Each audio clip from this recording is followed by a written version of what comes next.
Okay, wait, yes, wait, we go. And live? Okay, wait. Okay, we're so close. We're so close. People can hear me now? Oh, wait, I think people can hear me. What? Why is... Okay, where's my camera? Okay. Let's see. Camera on! Camera on! Okay, we're upside down. Lower third, they don't know who my name... wait, where's my name? Crap. Okay, wait, that's the wrong name too. Okay, can I flip this webcam? Okay, properties. Okay, no, that's not transform. I miss Tech Goblin Joey. Rotate. Yes. Dang it! Okay, one more second. I think I could do this. I can do this. Okay, we have people subscribing. This is the first Twitch stream for G4. I can't have it be terrible. I need to fix it. We did it! Hello everyone! Welcome to the first ever G4 Twitch stream. I think we've got everything figured out. There's no weird audio, right? The sounds of my dog or my anime is not exactly leaking through, hopefully. Okay, cool! Hello everyone, and welcome to the stream. My name is Ovilee May. This is kind of my first day working at G4, and I'm trying not to mess anything up, so I'm glad that we kind of got everything on the stream rolling well today. You may have seen me in a couple pieces of G4 content so far, like the Gravy-thon stream, the wonderful Adam Sessler and Austin Creed, and all of those fantastic streamers who played Among Us. I've also done a lot of 2-3 episodes now of the Bleep Esports Show with Ross Guerin, where we cover all of your esports news, even if you don't know what esports is and probably don't care about it, but tough luck because we're making the content anyways. But yeah, I'm a little nervous. Today's my first official day at G4, and as a newer fan of G4, I'm trying to figure out what exactly is going on. I have a lot of lore that I still need to learn about, Attack of Show, X-Play. Apparently they had esports content for too, like Arena, and then something called Cops and Hurl, but something cheaters too. I'm not really familiar with that. But let's look at who we have in chat here today. Hello, everyone in chat. How's it going? We have Wilden saying that his or her day is going well so far. Lex Senpai is proud, probably, of my technical skills. Hello to Suo, to Crack, to Electro, to Fusion, to me, Jarkler. Of course, we have our mods in here. G4 TV is in here. Okay, they're watching me. My boss is watching me now. Bring back Portal Dave. Portal Dave, this is the type of stuff that I need you guys to educate me on. I don't know who Portal Dave is. I do know who Ablaze Olive is. Ablaze Olive is in here. You love the Aussie startup. I'm glad that you did. Everyone, so some people are working, some people are watching from work. Some people are asking for different shows. We have Kazue saying, I'm doing well, thank you. I'm trying. Wait a second, we lost music. Can I add music back to this? Does it work? Let's see. Audio. And then, nope. Okay, wait, media, okay, and then background music. And then, let's hope it doesn't blast people's ears. Okay, wait. Are we close?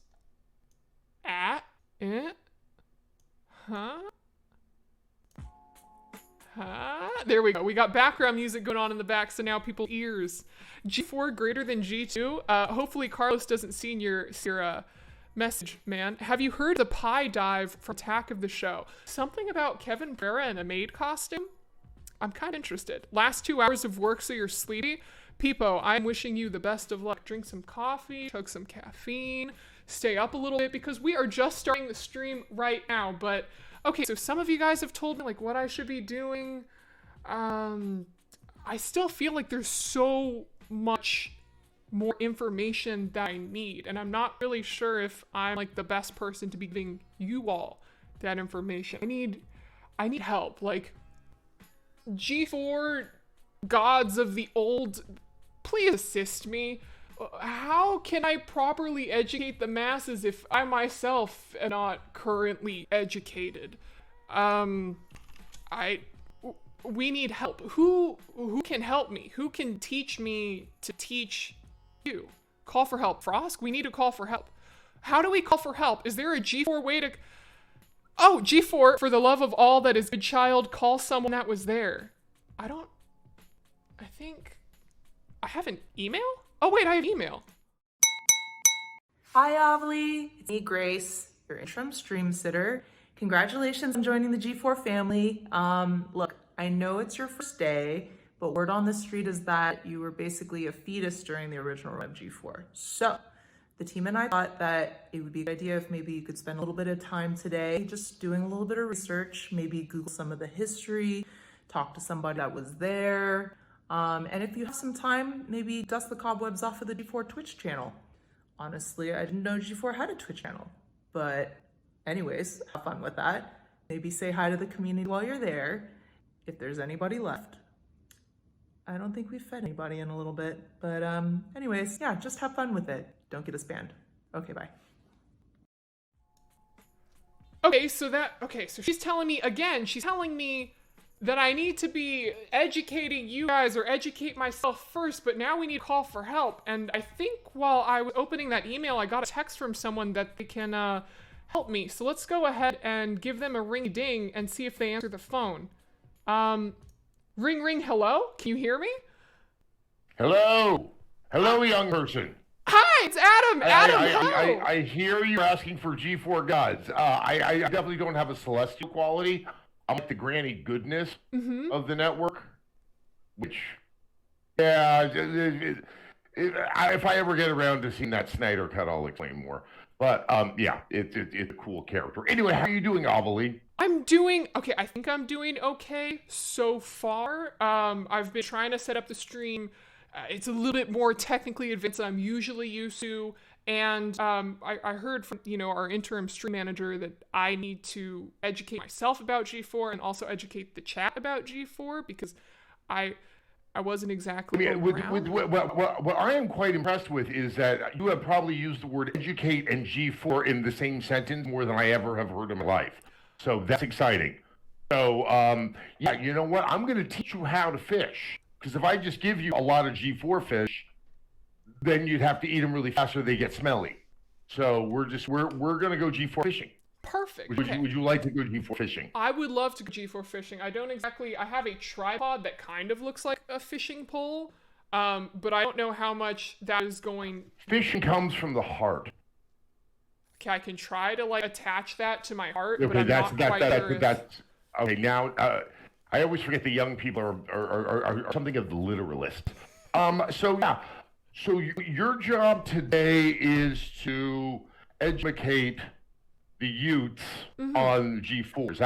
Am I getting this correctly? Yeah, Adam, let me give you a little bit of my background because I grew up in an Asian Catholic household in which, I'm surprised that they even let me play video games growing up. So any sort of TV that wasn't, like Nickelodeon or Cartoon Network friendly was basically barred. And don't even ask me about purchasing premium channels because that's it's never gonna happen. I grew up in an era where cable was a luxury and a luxury that I did not get.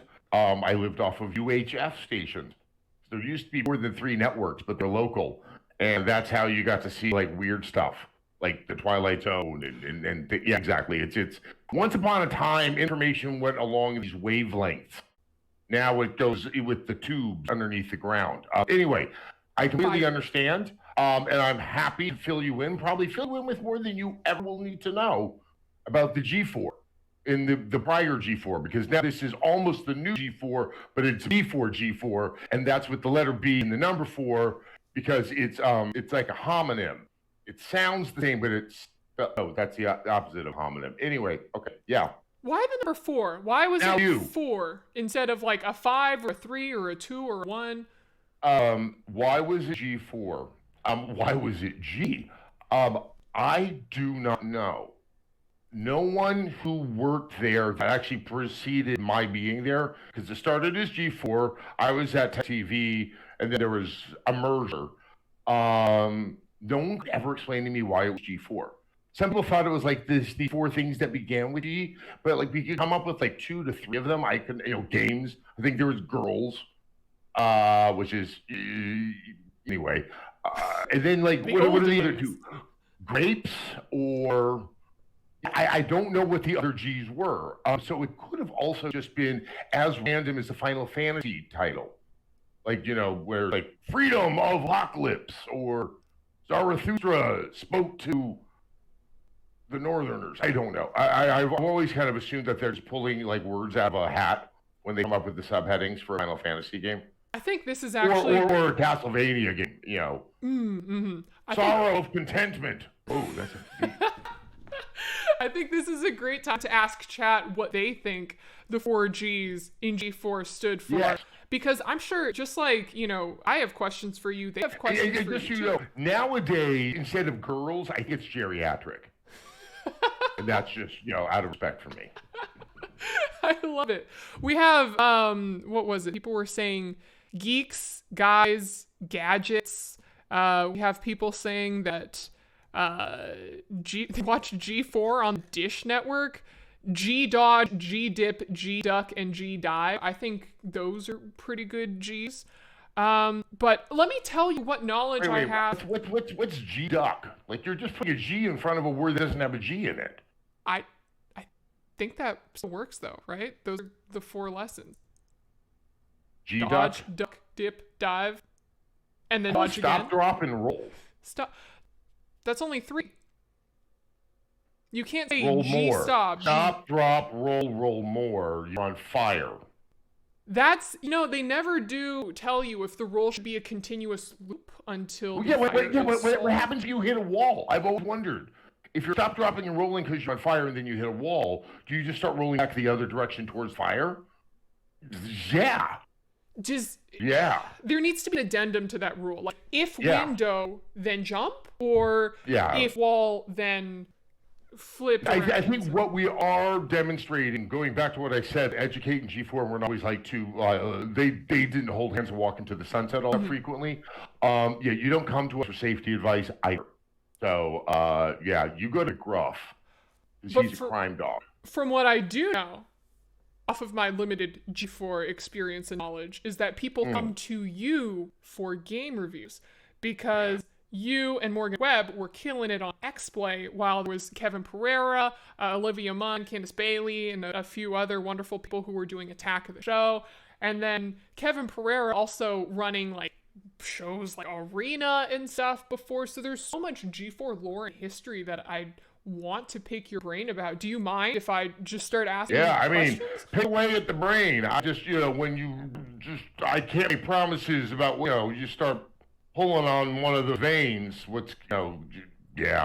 So if I ask you, what's the meaning of life, you may or may not be able to give me an answer?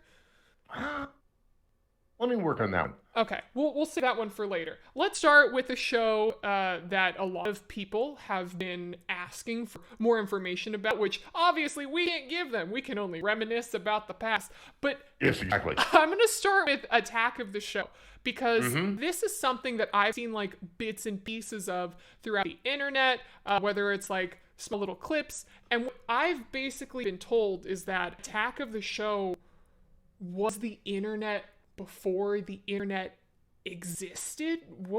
How would you describe Attack of the Show to me? The internet was existing. I realize 15 years probably sounds like some type of millennia to someone of your youthful glee. But no, there was internet. But what there wasn't, this was around the time, it even predates a little bit, when the internet was really supporting video.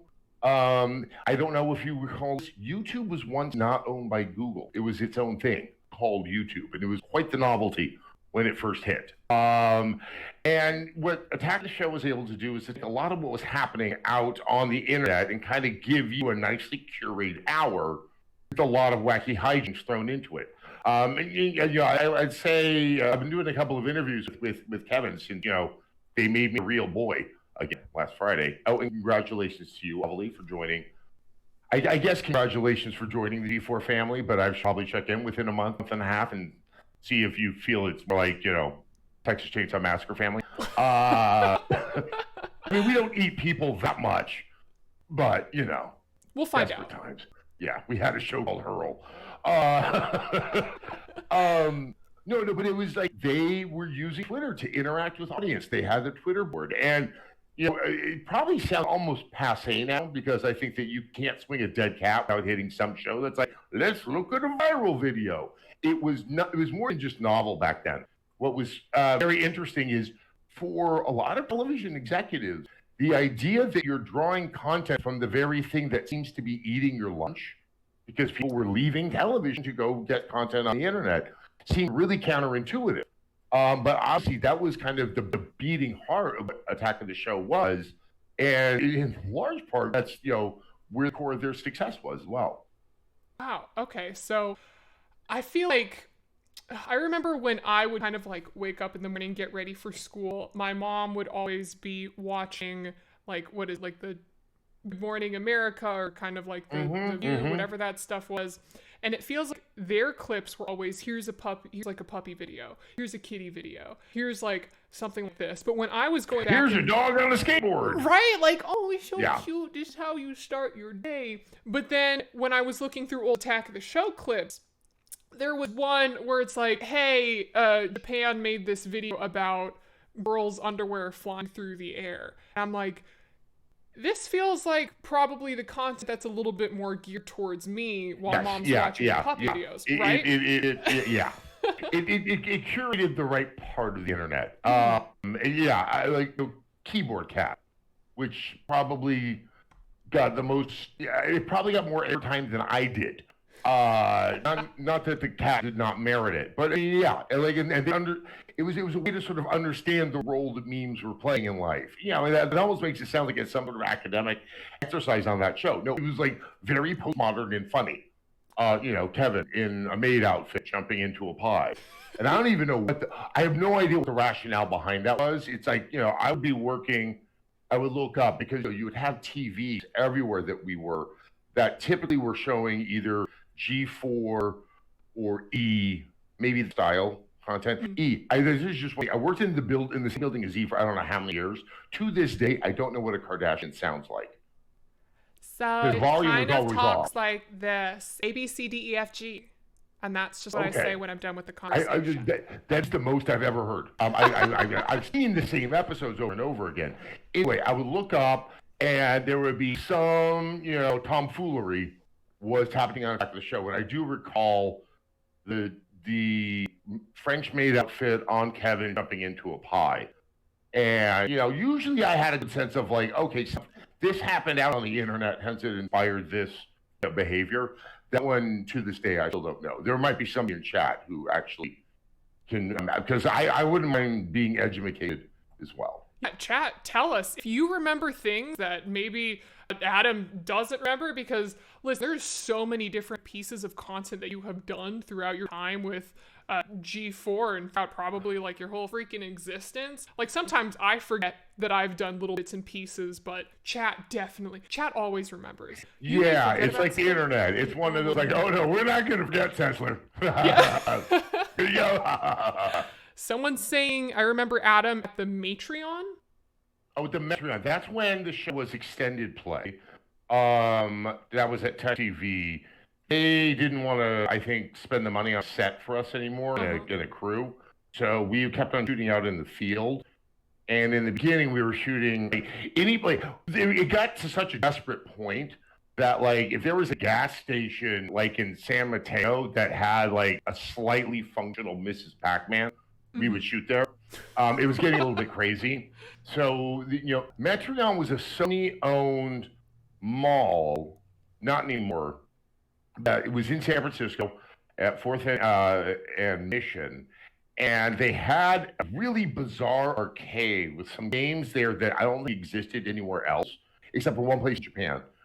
They were actually networked. You could kind of do multiplayer on a LAN, between, except the games themselves are horrible. I just played Mr. Driller all day long because that was the one that I kind of liked there. Anyway, we shot the show there for a long time. And everyone like would do a pilgrimage to this arcade in Metreon, and sometimes they would actually catch me shooting something there, and then it would be followed by just kind of a continuing sense of disappointment, both for seeing that I was about as exciting as you can imagine, and that it wasn't that exciting in arcade. There are so many things that I want to talk to you about, like just production-wise, for X-Men. But before we jump into that, I just kind of want to look through a couple of some of the past Attack of the Show clips, just to let people in the chat who have maybe never seen some of these pieces before, this is what Attack of the Show was. Your eyes will bleed, chat people. Bleeding eyes, or brains might melt, or you're gonna learn a new word. Something. Let's just jump into a random let's see piece this. of the middle. What's this? This looks interesting. I'm gonna click on right here, and then let's start it. She's a merciless killing machine. Destro, his only loyalty. Yes, is the Cobra Commander evil stuff. He loves. Together, they represent the darkest threat mankind has ever known. If there exists such a thing as pure evil, this is it. Yeah. There's a lot. There's definitely some G.I. Joe inspired silliness. And then that type of silliness. I've never she shot has a a payload. This You have looks 20 like, seconds yeah, to get this going. is Kevin, put your thing on. Oh my god, something. wait a second. paint I love gun. you, friend. Hold on. I've got 3. So I mean, it's kind of like some of the best from Attack of the Show was this weird cross section of, say, some of the antics of a good Johnny Carson episode, like when he jumped in a pool filled with Jello, and then Jackass, where like there was actually a legitimate sense of threat that, wow, that is a young Donald Glover. Yeah. Oh my god. Wow. Sorry, I didn't. That probably overmodulated there. No. Because this is crazy. Because like, I freaking love Donald Glover, and to see him pop up on like an old episode of Attack of the Show, like that is freaking awesome. So now I think you're at like 3 degrees of separation. I mean, you were at 6 a couple of minutes ago. I mean, we'll be able to figure out, maybe we can get down to 1. Find out if he's big on the esports, the Bleep in esports show, because that's what you're on, right? We got it. You've put the idea in my head, and now it's just churning. Things can happen. Welcome to the television. That's okay. So that's something that I'm really excited about with G4. Just from some of the conversations that I've had with people, we just released like my little announcement video of how I joined G4, and they asked me, they're like, who do you want to voice, or who do you want the voice to be to speak to you? And I'm like, can we get a Japanese voice actor? And they're like, well, he's busy doing Attack on Titan right now, which is essentially like the Game of Thrones of anime in terms of hype. The fact that even I've heard of this Titan Gets Attacked show shows that like it's transcended something. Oh yeah. So it's huge. It's huge. I mean, but I guess poor Titan fellow, like he's been attacked for a while, because isn't it up to like a 5th season or something? So it's on the 4th and final season, and the title itself has been a meme for such a long time because it's essentially almost like a translation error, because the main Titan is actually called the Attack Titan. So it's kind of, rather than Attack on Titan. So now they're attacking the Attack Titan, which probably is just undermining his status as the Titan who attacks if he's being it, because he's really now a defense Titan. Well, he has a lot of different powers, because one, he has like the founding Titan's power, and then he's kind of I don't want to go into too many spoilers for the chat right now, because I don't want people to, freak out, since the 4th and final season is out right now. But he's building up. He attack, he protect, he snack. He definitely be snacking on some unsuspecting other Titans. Okay, so like those are his 3 his 3 powers is attack, and snack. Yes. All right. I'll maybe I'll wait for the Disney live action version. No. If that happens, Okay. Adam, like I'm getting the pitchforks. I'm getting like the torches, and you're just gonna see me outside going, if we're doing a live we got action. one of them anime gatekeepers over here. Listen. joking. You could talk about gatekeeping. There's a difference between gatekeeping and what they did with the live action Mulan. Oh, there's a lot they did with the live action Mulan. You haven't. No, I haven't. Well, another time, another place. Another time. Justice for Mushu. Justice for Mushu. But yeah, submarine. Sorry, this was a little bit of an audio. All right, is there any? Let's do a little more memory lane here on the show that attacks. So this is like Attack of Show, not Attack of Titan. Yes. Here's something interesting. Okay, if you look in the upper right, how it says G4 Tech TV. Uh-huh. So this would be. Actually, the more I think about it, that's really strange that it says G4 Tech TV. Back when G4 Tech TV merged, they kind of maintained this co-branding for I think about 6 months. Mm-hmm.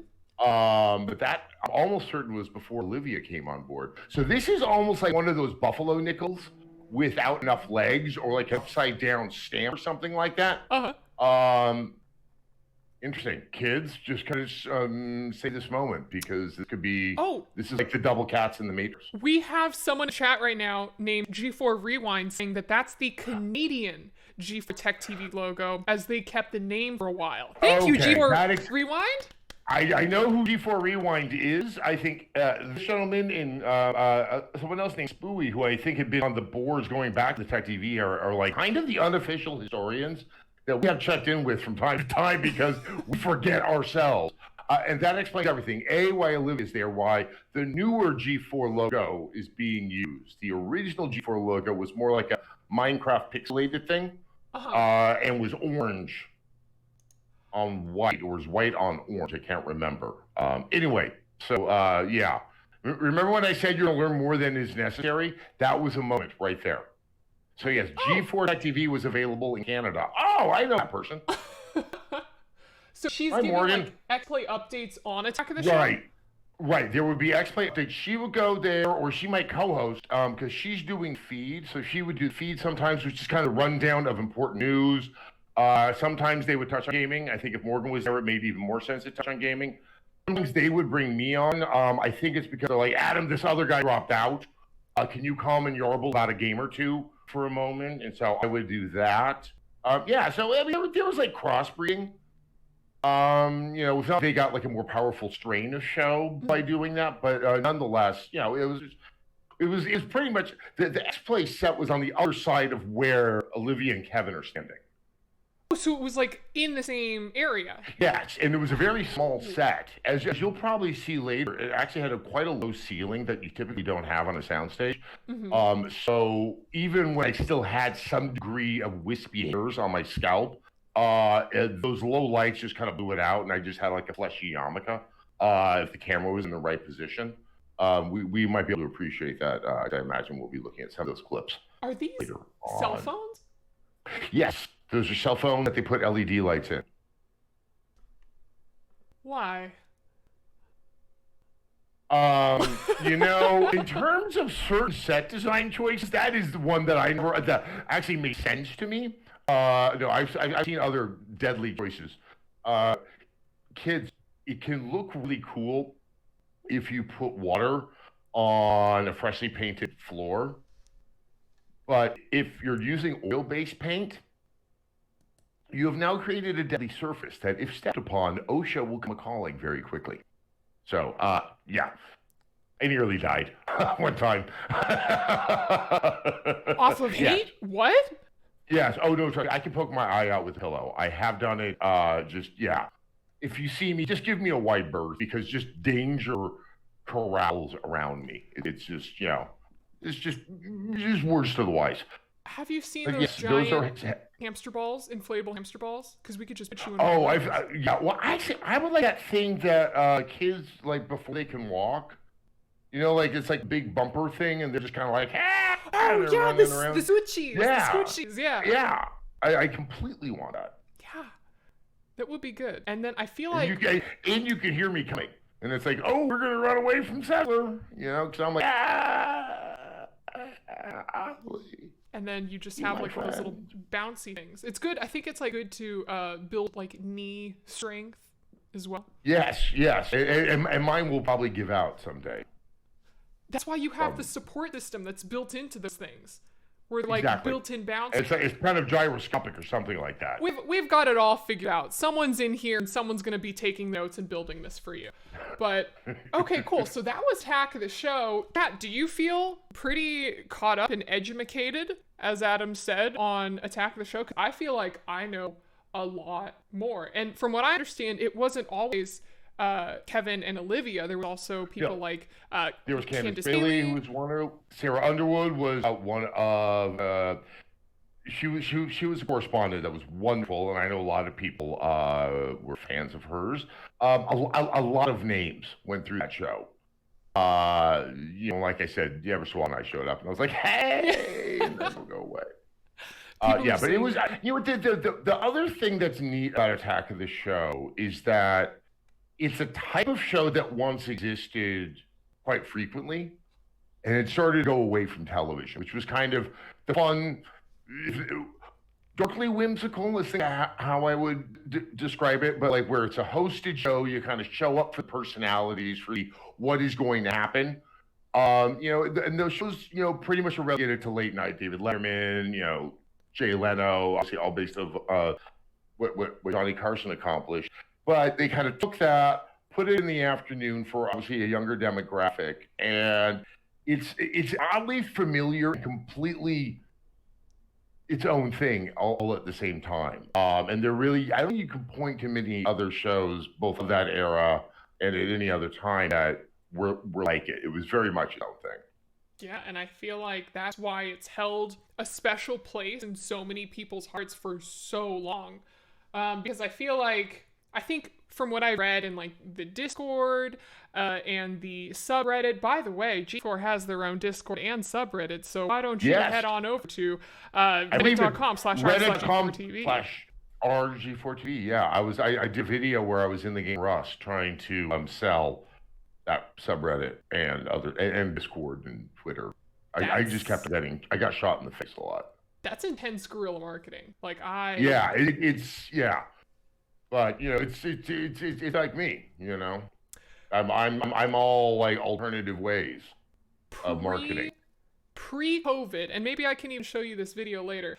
There was a pre-COVID time? I know, right? We call it the before time. The before times, in the long time ago's. I went through Venice Beach. I was working with a esports team called Team Liquid. They're very, very good at League of Legends. That's all you really got to know here. And they went to a tournament called MSI, which is basically a tournament in the middle of the year where one team from every single region, like Korea, China, Europe, Osh when they were a thing. I was going to throw some props out there. I like how Korea is a region and the entire continent of Europe is a region. You're kind of right on that, but I just wanted to point that out. We only mention the people who get like past the group stage. No. Listen, esports it's a funky place, and I'm going to hold your hand through it. Basically, so you're saying it's not esports as one word.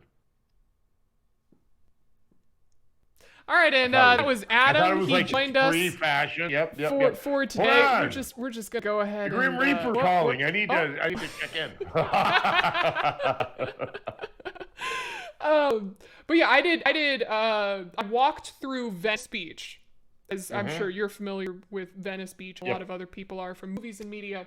And I ran with the microphone. I was just like, have you heard of esports? Do you know about Team Liquid? And the stares that I got was just like, what are you talking about? Like, who is this girl? What is an Espoir? What is a Team Liquid? And people were like, you're joking, right? Like, this isn't a real thing. Or, oh, is that Fortnite? So I understand. I didn't get shot in the face, but yeah, I feel you essentially in terms of that. Yeah, it is interesting. This is actually kind of relevant to G4 is I can go down the street in San Francisco and I still ever so often get stopped by someone who's like, oh, Adam Sessler, you're from the G4. And maybe I'm with someone who is of a different generation. And they're like, what is this all about? Go away hosted this TV show called G4. And they're like, I had never, ever, ever heard of this. And I'm like, yeah, if you weren't of a particular age at a very particular time, yeah, it's kind of like esports. It can be incredibly big in one sector of society and everyone else is just utterly oblivious of it. But not this time. No. We're spreading No. We will have grandmothers and zygotes all making sure that they're going to check out. That's why we're B4G4ing. Oh, yeah. We're going to get them early.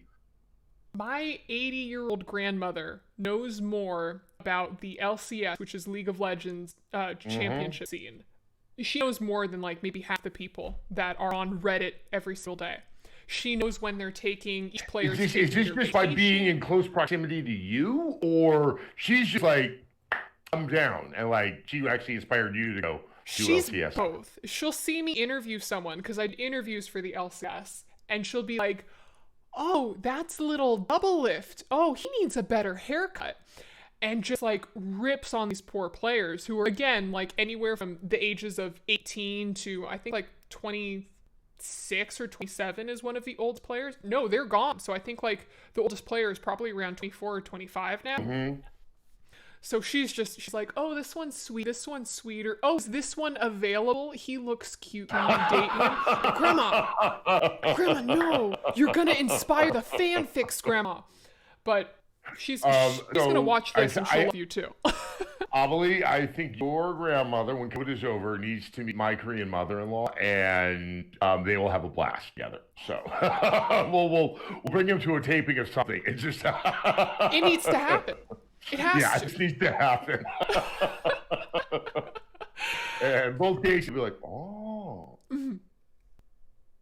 Just this is good. Silence. But So, Attack of any the more Show. Attack of the Show questions I can answer for you? Did chat have any more? I think that This is your time, chat. Yeah, I think this is pretty much. Let me scroll from chat, and otherwise, chat. We're gonna have like, quick AMA and everything at the end of when we're going through everything. So hold on to your questions if you'd like to. We had people say, bringing up names like Kristen Holt, and Kristen. Allison Hayslip. Yeah, a lot of these. I mean, there are a lot of names. Kristen. Oh, so many. We saw Kristen during the Thanksgiving special, or the holiday special, or the reunion. That's what it was. Yeah.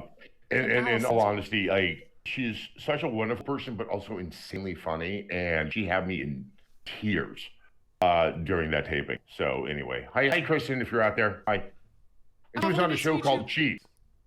Not to be confused with Cheaters. There were two different shows. Cheat was actually about cheat codes in video games, because we used to have those. Cheaters was this really questionable show that was like a dude being hired by someone to go see if that person was being cheated on by their significant other. This is yet another show I have never seen with the sound on. And there's one famous episode where the host gets like kind of shanked by one of the cheaters. I don't know if it was real or not. I have now heard things to the contrary that it wasn't real. I have seen that episode without the sound like 10 times. And just to give you an idea of just how despicable this house in the show was, there's this guy who's ostensibly bleeding out, and no one could care enough to turn up the volume and see how it all turned out. It's like, him. Yeah, he's on a boat. You just push him overboard. So the reason I know what Cheaters is because when I was doing, again, research into G4, it was like, okay, Hurl, Cheaters, and Cops are apparently the trifecta of what killed G4. Yeah, you know what? I've talked about, I've actually talked on Twitter about this. It did not kill G4. Hurl was not a fine moment. But no one can remember one show that we had. It was even less than that. Pause. Are you able to explain what Hurl is, or would you like me to the chat? Oh, it was a show about people puking. And I think it was kind of exciting that it became so notorious that when it was announced, Whoopi Goldberg on The View was like, "What? Come on!" Like, it's a show about people puking. So we actually got some free coverage out of that, which is cool. Cops, on the other hand, I believe, yeah. Guys, don't worry that this is going to become the Cop Network all over again. I think Mr. Blair Hurd has kind of dealt with that. But if you, you probably don't know about watching television that much, Ollie. I remember. What you used to do was you just scroll. You just TV what's guide. on this channel, what's on this channel, what's on this channel. If you were just kind of hitting every channel and Cops is on, this is true. People tend to stay there for maybe 2 or 3 seconds more than you would a lot of other types of programming. And kind of like a free-to-play game, that becomes a conversion rate. Like the way that a free-to-play game you convert only X number of players into someone who's actually going to do transactions, and that's where your money is being made. You could convert people to kind of hang around on the station for a little bit longer. Plus, it's skewed a little bit older, which is a good thing for advertisers. So I've always wanted to say that back in the old days, it wasn't like there was some guy who was so pro-cops that he thought that this was the end-all be-all of quality television programming. There were strategic reasons that it was put on there. Yeah, it's really cool because I'm peeling back the curtain of television. Oh no, were they supposed to know that? Quick, those Men in Black pens or something. Oh yeah, you're right. I have a thermostat. You do? Click, click. Wait, is that click, click? Did the memories erase or? Nope, it just got a little bit hotter in my room. No, just once it's 11 p.m. on Friday night. I'm like, did I do a thing today? Oh, who knows? Oh, my shows are on. Did I feed my dog? Oh, someone shot JR again. Okay, X-Play. Let's talk about X-Play. I've heard of this channel. Z-Play cat toy reviews? Is that what it was all about? Cat toy review. I bet there is someone who does review cat toys. There's someone who reviews everything. You've seen all the tier lists. You did tier list. Yeah, which, I'm like that. Okay, doing the tier list, when I was told we were going to do a tier list, and, this is one of those moments where I'm like, why are young people just not doing a top 10 list? And as it was described to me, it was more or less like a top 10 list, except it was kind of using the old Homeland Security terror alert color coding. You can remember, I don't know if you remember back then, if it was red, it's like, oh, be suspicious of everyone. But if it was yellow, it's like, oh, just be suspicious of different people. I'm not even going to ask how young you are because I don't want to find out. But yeah, this is what happened in the early 2000s. But what the producer had neglected to inform me that you could put more than one thing on each tier. So I really was so we just stopped having numbers and we just started having colors. And but now I found out that you put more than one on a tier list. I am down with the tier list. They're fun. Yeah. There's ranking Gatorade flavors, ranking favorite chips. It got popular with ranking your favorite kids cartoons. So it would be people would say, I think that, Adventure Time is at the tippity top. And then I go, what about Chowder and Flapjack though? Yeah? Cartoons? Chowder and Flapjack? Cartoon Network? They were the really weird ones? Yeah? Oh, yeah. See, yeah? Remember when I was telling you about UHF channels? Mm-hmm. That's how I got my cartoons. You would just get home at 3 and then you have to go to local stations. And almost all the cartoons I got were not contemporary. No one was really making cartoons in the 70s. There's a little bit of Saturday Morning, but it was mainly stuff from earlier eras. So I was I would watch all the Scooby-Doo episodes where they had Sonny and Cher on or Dick Van Dyke. And I thought he was supposed to be my entertainment contemporary. He was not. It was exciting back in the 50s and the 60s. And I was watching cartoons from Warner Brothers or MGM that were making cultural references from the 30s with Edward G. Robinson, who was famous for playing gangsters. And of course, when you're 7, you don't think of time. Everything is just all about the here and now and the you. So yeah, we didn't have Cartoon Network is what I was really spending a long time saying. Well, speaking of the here, the now, and the you. Oh. I love this shirt. What are you talking about? Okay, so just so you know about that shirt, we actually got an email about that shirt. Mm-hmm. This is not. I think everyone wondered if somehow we faked it, but no, we didn't. Someone wrote in, Adam, your shirt so ugly, my penis fall off and walk out the door. Hello and welcome to. If that's not a compliment, I don't know what is. Really popular. I think that's a compliment. You are a nice person. Hey, Adam, nice threads. Look. See, this is back in 2004 when we did those cutaways to the third camera that was black and white at a Dutch angle. Uh-huh. Yeah. That was not cool back then. That was kind of cool, like in the later '90s on MTV. I'm just contextualizing stuff. But yeah, this is the first X-Play episode. The show was there's so much uncertainty around the show that we actually don't really have a set there. That is, we put a sofa inside of an existing set. It was called Tech Live, which was a news show about the tech industry that went on for several hours during the day. Mm-hmm. That was also the beginning of the end of Tech TV, as we knew it was because of that particular venture. Because like the network had to change. The original X-Play was a fairly dry, general purpose show about video games. Mm-hmm. As a lot of the programming on Tech TV, I'm not saying it was bad. It was kind of like, no one was going to get offended. I'll put it that way. Yeah. It was perfect for home and garden work, except for the tech part. They're okay, we got to make it edgy. So there was this show, there's going to be another show, there's more of a late night talk show called Unscrewed. And Unscrewed was definitely getting the lion's share of the promotion and attention in the ramp up. And so we were doing this. No one was really giving us any oversight. And we were like, I don't know, let's try this. And it still took a while for us to get the ratings. Eventually we were getting them overnight. There were so few viewers for Tech TV. It's like, we're going to wait a month so it can actually register. And it suddenly popped and became the highest rated show on Tech TV ever. And kind of maintained that status through the demise of Tech TV. And obviously it was a big deal when we started to gravitate it over to G4. I love that the shirt matches the chair. But somehow that shirt didn't bring it down, is what I'm saying. I never wore it again. Shirt. I don't believe it's one of those bowling shirts from the '90s. Look at my hair. As you can tell, I dressed myself, did my own. I was making so many decisions for myself, which is right there. Don't. I need to pull up some pictures of me then, because listen, I think this is a safe space to say that. What is it, like an ultrasound or something like that? No. Listen, we're all gamers here. We're all gamers.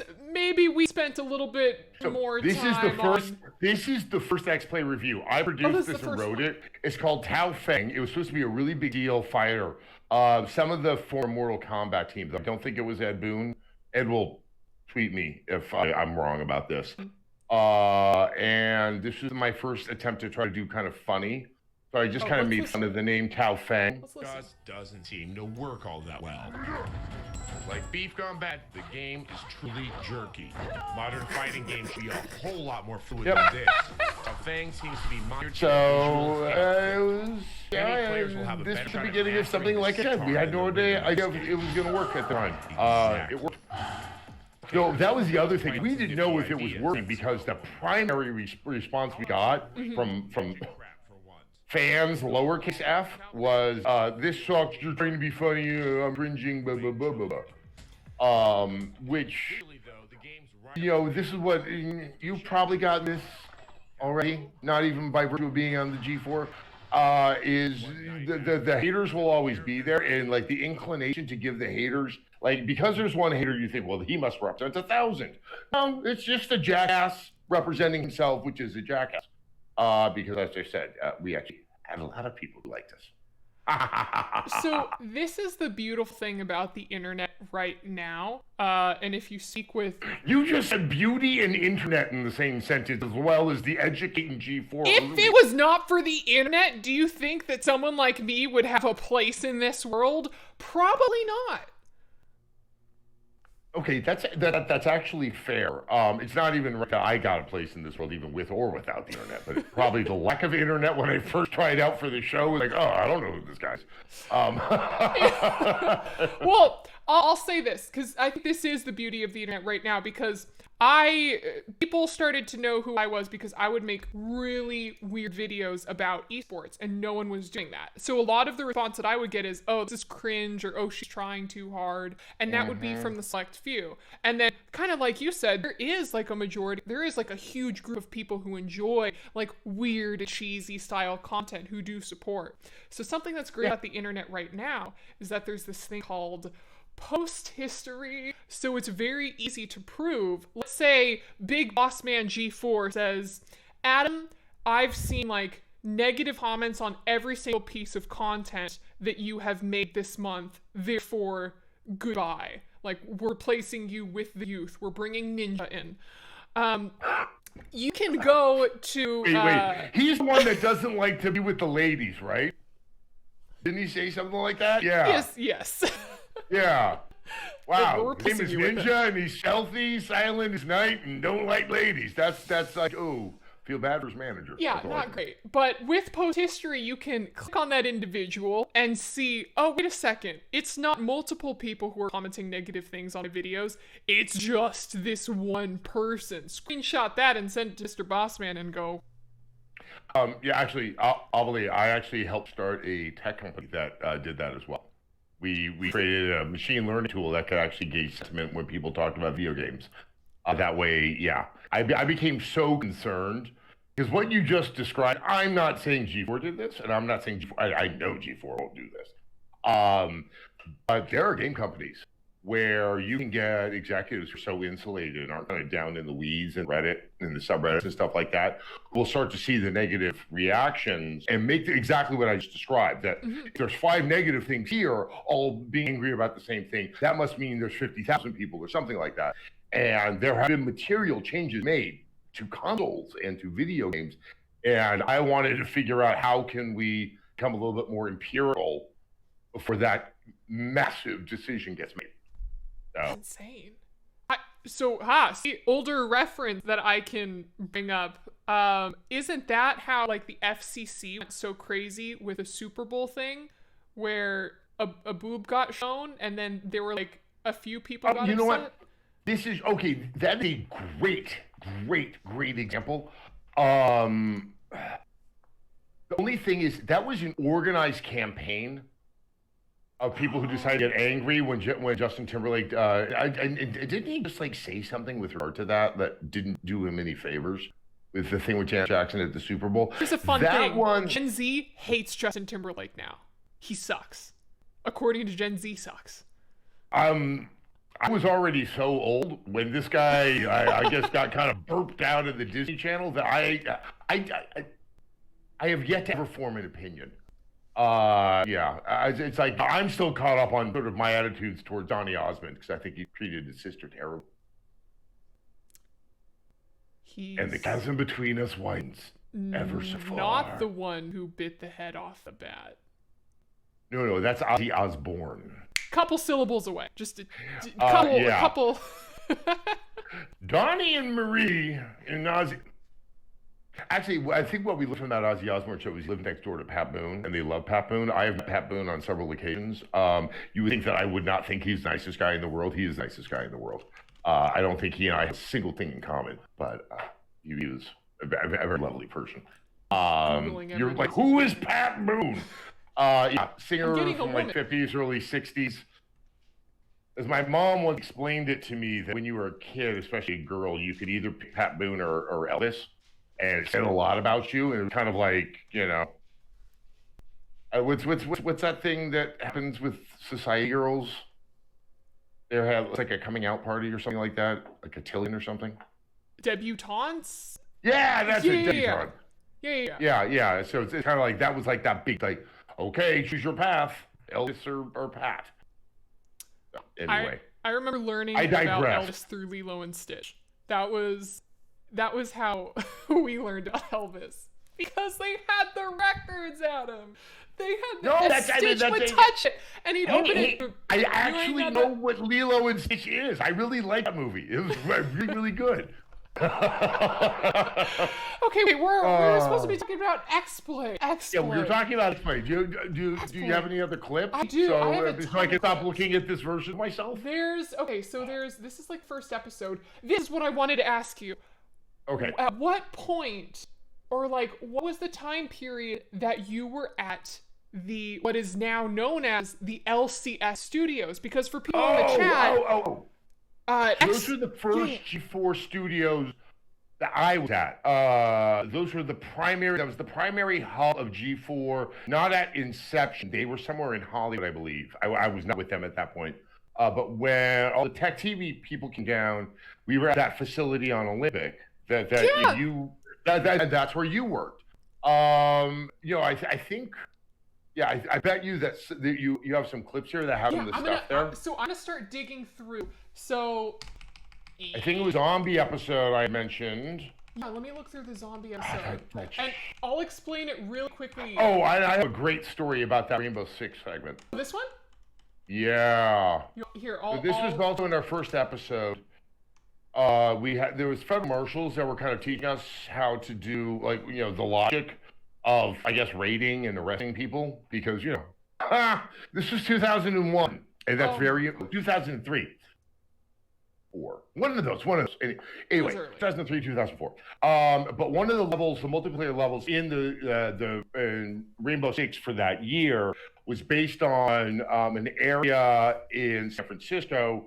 It was an old military base. It's quite beautiful, and I'm absolutely blanking on the name of it. I'm making a jazz of myself. Anyway, so it's kind of federal land. It had been turned into a national park. Eventually, now it's turned over to the city of San Francisco. So they led us on a raid, and we had pellet guns. And there were like other federal marshals who were playing the bad guys, and we're learning how to clear a room and everything. Oh my gosh. Anyway, they put us in balaclavas, as you can see. They put us in a darkened van and would drive us out, and we'd have to kind of do the duck walking and go in and do it. Here's the thing. The day that this event occurred, when Ubisoft put it on, it was the day after America invaded Iraq. So you remember we were talking about those color-coded terror watches? It was kind of in the reddish zone. And, as I mentioned before, this was a former military base, the Presidio, that's the name. It was a national park, so it was federal land. So I wasn't part of the group, but there was one group that when all of these gang journalists in balaclavas and realistic-looking pellet guns jumped out of the back of this van, there were actual park police with actual guns pointed at them. And, thankfully, there were federal marshals, I guess, outranked them to help kind of clarify this situation. So anyway, yes, that is one of those pieces of just personal lore of I guess, game journalism that I will never, ever forget. Yeah, that would have been bad. Yeah, so this is why when they decide to send you out into the field, because in the before times we actually did do field work, and hopefully when the COVID times are over, we'll go back to do it. You can never ask too many questions of your producer. Never ask too many questions. I am just going to, trust me, I'm just going to be in out. Wait, was that like a demon in this baseball game? No. What? Well, this is a midway game, so it might be. Wait, he's kicking someone. Yeah. It's kind of like the NFL Blitz of baseball. I do not remember what the name of this was. Well, we're never going to find out. Okay, let's... Association for the Undead. All right, this is the zombie episode. That is the wonderful Michael Leffler doing our zombie PSA. Okay, let's find... Scroll forward, and you're going to start to... There, that's the back of it. That's the back of the convention center. So, I think they've actually... That's loading bay. A door. Like, this little garage isn't there anymore, and there's just a door... That's where all the riot money went. Yeah! To the door. So, okay, that's one of the sound stages. Yeah, I need to find it because... So now to explain for people in the chat, because I saw people freak out. Where the LCS arena is now, the LCS studio, is where X-Play used to be filmed at one point. Okay, here's what gets crazier. The LCS arena is located where G4 shot Arena. It's all coming together. You should get one of those divining rods. It's like a Y-looking stick, and just see if maybe there's a vortex there that can send me to a place with hair. This is park. Okay, There we go. That's one of the hallways. Hallway. Yeah, one I've of the done hallways. interviews like walking through this hallway. These are kind of gone. They were. Were you doing like replaced with- walk-talk interviews, or were you standing still? So I did. I did interviews like on my phone because there were times where I wasn't always doing interviews on stage, and I'm like, this is a great opportunity for an interview. So I would just take like a selfie tripod, put my phone on it, and just walk with the players through this hallway and post it to my social media. And Wow. that's You're very industrious. I'm quite impressed by that. Wow. Yeah, we dressed up as zombies and ran through here. If you hit play, you'll see Morgan and I as a zombie momentarily. Guy Branham, Matt Kyle, they're all Solon, Mark. Morgan's got really good zombie running form. Oh, Oh my yeah. gosh. See, that's actually how I run. Because of just eternal back pain. So it was I was able to make it work. This is the analyst remember? desk. I think, or no, this isn't This is where the analyst desk. No, this is where. Okay, I'm trying to like get my bearings. This may not This be. was one of you. I can't remember the Studio B or A. We only had two. Yeah, So it said three. So there's three. There's one large stage area, which is where the stage is and all the players. are. Yeah. Then there's one room where it's the analyst desk, and then the other room is just kind of like this. It's the one that's the closest to the control room.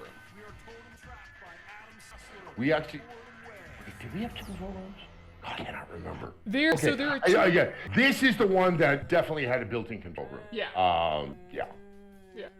And the other, that's right, because the other stage is where we shot things that were not going to be live to tape or live, where it was just, we just grabbed some cameras, put them in there, and, did some of the taping. So how much of X-Play was actually live, or is that a secret?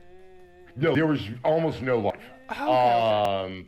We sometimes did live to tape, so it was shot for all intents and purposes as a live product. So we were rolling in the packages in real time, right there on the set. So you only had to tinker with it a little bit and play with the sound level. Yeah. Attack of the Show was live. E3 was, very live, except for, I think, the Thursday show. Morgan and I pretended that we were live and we weren't. I pause you. That's a term called a look live. I can't tell if this riveting commentary is actually Morgan or your opinions of this game, or if This is zombies reviewing video games. Yeah, we did. This is Harvest Moon, Harvest Friends. Wonderful Life, yeah. Harvest Moon, Wonderful Life. Yeah. One of my favorites. So I was about to go get a baseball bat and, smash some zombie brains. You are bashing my games! Oh, God, we loved Harvest Moon. Harvest Moon is definitely like, oh. And now, Yeah. here we go. Here's a connection that we can make. Harvest Moon is the game that we knew and loved. But now, everyone's growing up with Stardew Valley, which is like a love letter to Harvest Moon. Have you tried that game yet? No, I have not. I am very familiar with Stardew Valley. I have not played it. I am keenly aware of it. Yeah, I know it's like Harvest Moon. As much as I admired Harvest Moon, I personally sucked at it. It's like, I have no aptitude for taking care of things. Oh no. Yeah, and then when in virtual, I'm like, even as far back as the Tamagotchi, it's like, oh yeah, it's like I can kill the virtual, I can kill the fantasy. Is the plant behind you real? Yes, but the wife knows how to maintain it. I think that's a snake plant, and they're like really, really sturdy. Like you kind of give them to someone to see, like, okay, does just an aura of death surround you? And so that experiment is going on now. Got it. 1 sec. I think I can make an adjustment here. And Also, in this zombie episode, just for the kids out there, you need to understand the level of sacrifice it takes on my part to put in contacts. It is. That's one of those things I'm just utterly and absolutely terrified of, and it was so important for us to have those kind of dead-looking eyes. Mm-hmm. That unfortunately, when I look at this episode, I still think of trying to poke myself in the eye to try to get a contact in and out. Yeah, cosplayers are great at this stuff. Oh yeah, I mean it's there's a fun bit that's about to happen where you're gonna see if you look at my face, there you go. Yeah, there's a lot of method acting in that one. You know, like Robert De Niro, I hung out with zombies for about a month to really kind of understand. Yeah. This is something that I'm excited for because in my, like, we talk about esports is growing and it's still getting bigger and bigger, but in terms of like the content creation space of esports, it's still very small and limited, mainly to just analytical content. So basically a lot of esports content looks like this, and then here would be like a play, and it's you and me going back and forth of like, well, what do you think about his build path? And not all that different than sort of analysts, you know, during halftime during a football game or something like that. Do you use one of those like Madden things where you like kind of circle stuff and you draw lines at it? Yeah, so they have a to help me understand things. A telestrator. That's what they're called. Pull up like Mark Z Aatrox guide, and we can show. I could show you just kind of like. I want to know more about you also because did you start both as an esports fascinated person or as a streamer? So for me, this is kind of like the big telestrator that we have, and then they can draw on it, but he's just using, and he's explaining how to play. Oh, he's wearing a suit. You kind of just mash face on the keyboard, and you just kind of do and that this is for how a you little put bit. Aatrox. And You mash buttons with your face on the keyboard. Aatrox. That's good. That's good. But this is very much the feel of general esports, in which it's very, as as you said, he's wearing a suit. He's wearing like a suit and tie. I was in dresses and stuff, and that's very. You have to remember that people were really trying to legitimize esports for the longest time. Oh no! I completely understand that part. Yeah. I mean, if you were to ask me, what was esports like when you started out? If you were to ask me that. What was, you're trying to ask, okay, yes. Hey, Adam, back when you were doing stuff, what'd you think about esports? Oh, great that you asked, Ovilee. Catch it. Well, I mean, it was out there. I think MGS, Major League, or MLB, I think like they were MLG, IPL, yes, IEM. But it just, no. I mean, I didn't take it very seriously. It typically looked like it was either moving too fast, the interest nor the kind of technical infrastructure wasn't there. And we're talking like when the internet was also relatively nascent, you know, around 2000, stuff like that. I also, when Justin TV, you know, was doing his transition over to Twitch, I was like, yeah, people want to watch other people play video games. Sure, give that one a shot. Was skeptical on that one too. Obviously, I've had to eat crow on both of those. The rise of esports stuff is fascinating to me because it intersects with the traditions of typical sports coverage. Works to some extent, but then as you probably have learned, you know, there's also, it needs to kind of also pave its own path in other ways as well. And like that's the part that's slowly getting figured out through iteration and iteration. But yeah, as I said, I didn't think that there was a future there. I am absolutely utterly wrong, and for reasons that still elude me, but it is not really a big deal because it's successful. People will watch other people play video games like nobody's business. Oh yeah. I mean, I can't watch me play video games. I would have to record myself playing games to use that footage in some of the reviews that I would produce for X-Play. And I would watch what I had done. I'm like, Adam, you suck.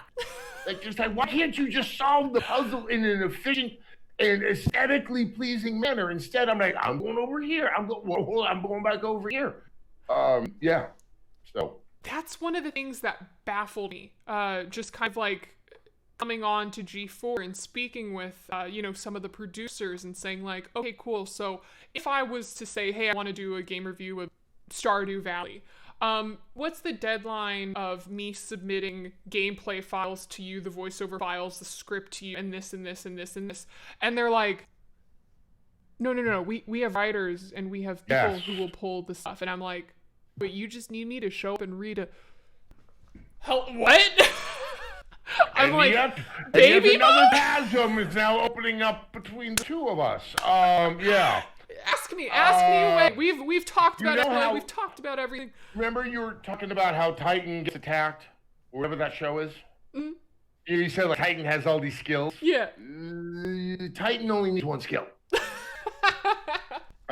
You've been hired because you're awesome in front of the camera. You have this like kind of amazing depth of knowledge. You are very, very quick on your feet. And there are other people that are there to help support and sort of allow you to maximize everything. Obviously because of COVID, I've had to take on a little more technical stuff. Like us just trying to make sure that I didn't show up and completely bork the entire process. I'm like, okay, I'll hit the button and do that. Other people help do things. I mean, it is television production is very different. Now, one thing I'm very interested to kind of see how you're gonna not handle it is assuming it isn't live, and even if it is, everything is much more structured. At least from what I assume people do on stream. I imagine that when you're streaming, and please tell me if I'm wrong, that you kind of have a sense of the beginning, the middle, and the end. Mm-hmm. But how you kind of traverse to get all of that, how structured do you stream? So when I approach a stream, there's a couple different things that I can do. There's streams in which you sit down and you're like, hey, I'm just going to play one video game. I have 8 hours free, so I'm just going to sit down and play this video game for 8 hours. In terms of structure, you sit down, you turn on the stream, you do maybe like a 5 to 10 minutes starting soon going live so that all the lovely people can join to the chat, start saying, hey guys, I'm here to watch. Are you guys excited for today's games? And then that in itself, you're creating a small community. Like, there's all these people in the chat right now, Adam, who were joining in when we were on our starting soon screen saying like, I'm super excited. I wonder what's going to happen. Who's this weird chick on the screen? Like, who's the bald guy? Trust me, someone has said who's the bald guy somewhere in the chat. He's really annoying. He's usually what follows. Who's the bald guy? But and then you just kind of go on from there. But then there are other times where one of the ways that I do streams is I like to make my streams almost like a production in the sense. So I don't know if you can see this, but on my wall right here, this is a 8-foot by 10-foot green screen, and then I have like a little, whoops, that's my hand. I have like my camera there, and what I'm trying to build is a setup in which I can go from here to jump straight onto the green screen and then do whatever weird content. So let's say you happen to be my roommate. I'm like, hey, Adam, do you want to jump in and pretend that, you're in R6 again? Dress you all up and have you go running through corridors. That's something that I like to do. So in that case, I'm probably going to I'll write out like bullet points of a run of show for myself. Yeah. Which is even more structured. A lot of the TV stuff. Mm-hmm. But one of the things when you're not doing live, it's like, okay, we're going to now you have the opportunity to do it right. Yeah. Not that what you were doing was wrong. But it's kind of like, it was good. It could be better, so we're going to do it again. So there's like, one of the big things you always hear people saying is hurry up and wait. Then you kind of get ready, It's like, tweak the light, this, do that. It's such a different rhythm. I see benefits and positives. I do love to perform. Shocker there. So like when you do live, it's kind of like, inmate has control of the asylum. And it's like, and you really get to sort of have that moment. And when it's done, it's done. Mm-hmm. There's very little reason, except for maybe a rerun, to go back and do any kind of changes. And you're not going to do anything significant. But as I said before, just the mere fact you just said as if it was of no consequence that you're going to play a game or games for 8 hours straight. that really is impressive. Like I have reviewed games But like me reviewing a game where I would play, I would play it all, and I would have sessions that could go on for a long period of time, but I'm wearing sweatpants at best. I might just be in a pair of boxer shorts, depending on how hot it is. I have like beef jerky and other and the peanuts or something with a lot of protein, just so I can just kind of keep my mind away and go with it. That it's not that easy. And then you don't know what's going to happen, and you still need to kind of roll with all of those punches. That is a remarkable skill, and one that as people may have noted, I have never streamed, and that is why that is not where my skill set resides. Chat, mark my words. Oh, this is also one of the most important things to think of as a streamer, since we're kind of on this, this words. Show and tell. Compare and contrast. Point of conversation. Topic. See? Yeah. This happens in streams too, where you just have to sit in the awkwardness and go, oh my god, did I forget how to English for a second? Yeah. One of the most important things is, even though it's just you and me on the stream right now, there is a third person. And that third person is Twitch chat.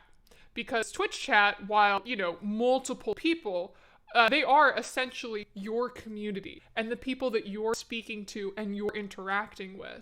And of course, I think it's fair to say both you and I love the G4 fan base. Yes. Love the G4 community, and very excited to speak with them. So something that, you can do as a streamer is, hey, let's jump in here. Rafe Redacted, thank you so much. Topic was the word that I was looking for. Suji, I would love to play League of Legends with Adam. Chingo, yes, yeah, because you want to win. Cheesy. The only reason to play League of Legends with me is so you can win. Yes. Oh, it's a team game. Maybe you. Look, here's the thing. Oh, really? A team game. Yeah, Ovilee.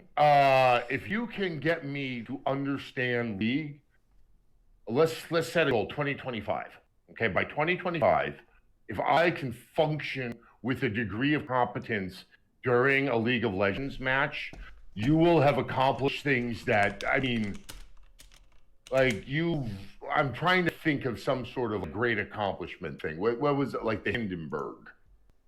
The what? Oh, that probably wasn't. Yeah, back when I was a kid, they had these dirigibles, and one of them went, whoa, shouldn't have done that. Blew up, everyone died. It was in like show to prone. It was just like in 1905. That's the famous phrase from the radio reporter. He goes, "Oh, the humanity! Oh, the humanity! Oh, the huge manatees!" Yeah. I watched Archer, in which they have another blimp, but they make a reference to that. So there we go. What was you said? The degrees of separation? Does that apply? 6 degrees of separation. Does that apply here? Kind of, maybe. In some ways, yes. It's more like a distillation. That, a bunch of people died in a tragedy at the turn of the century.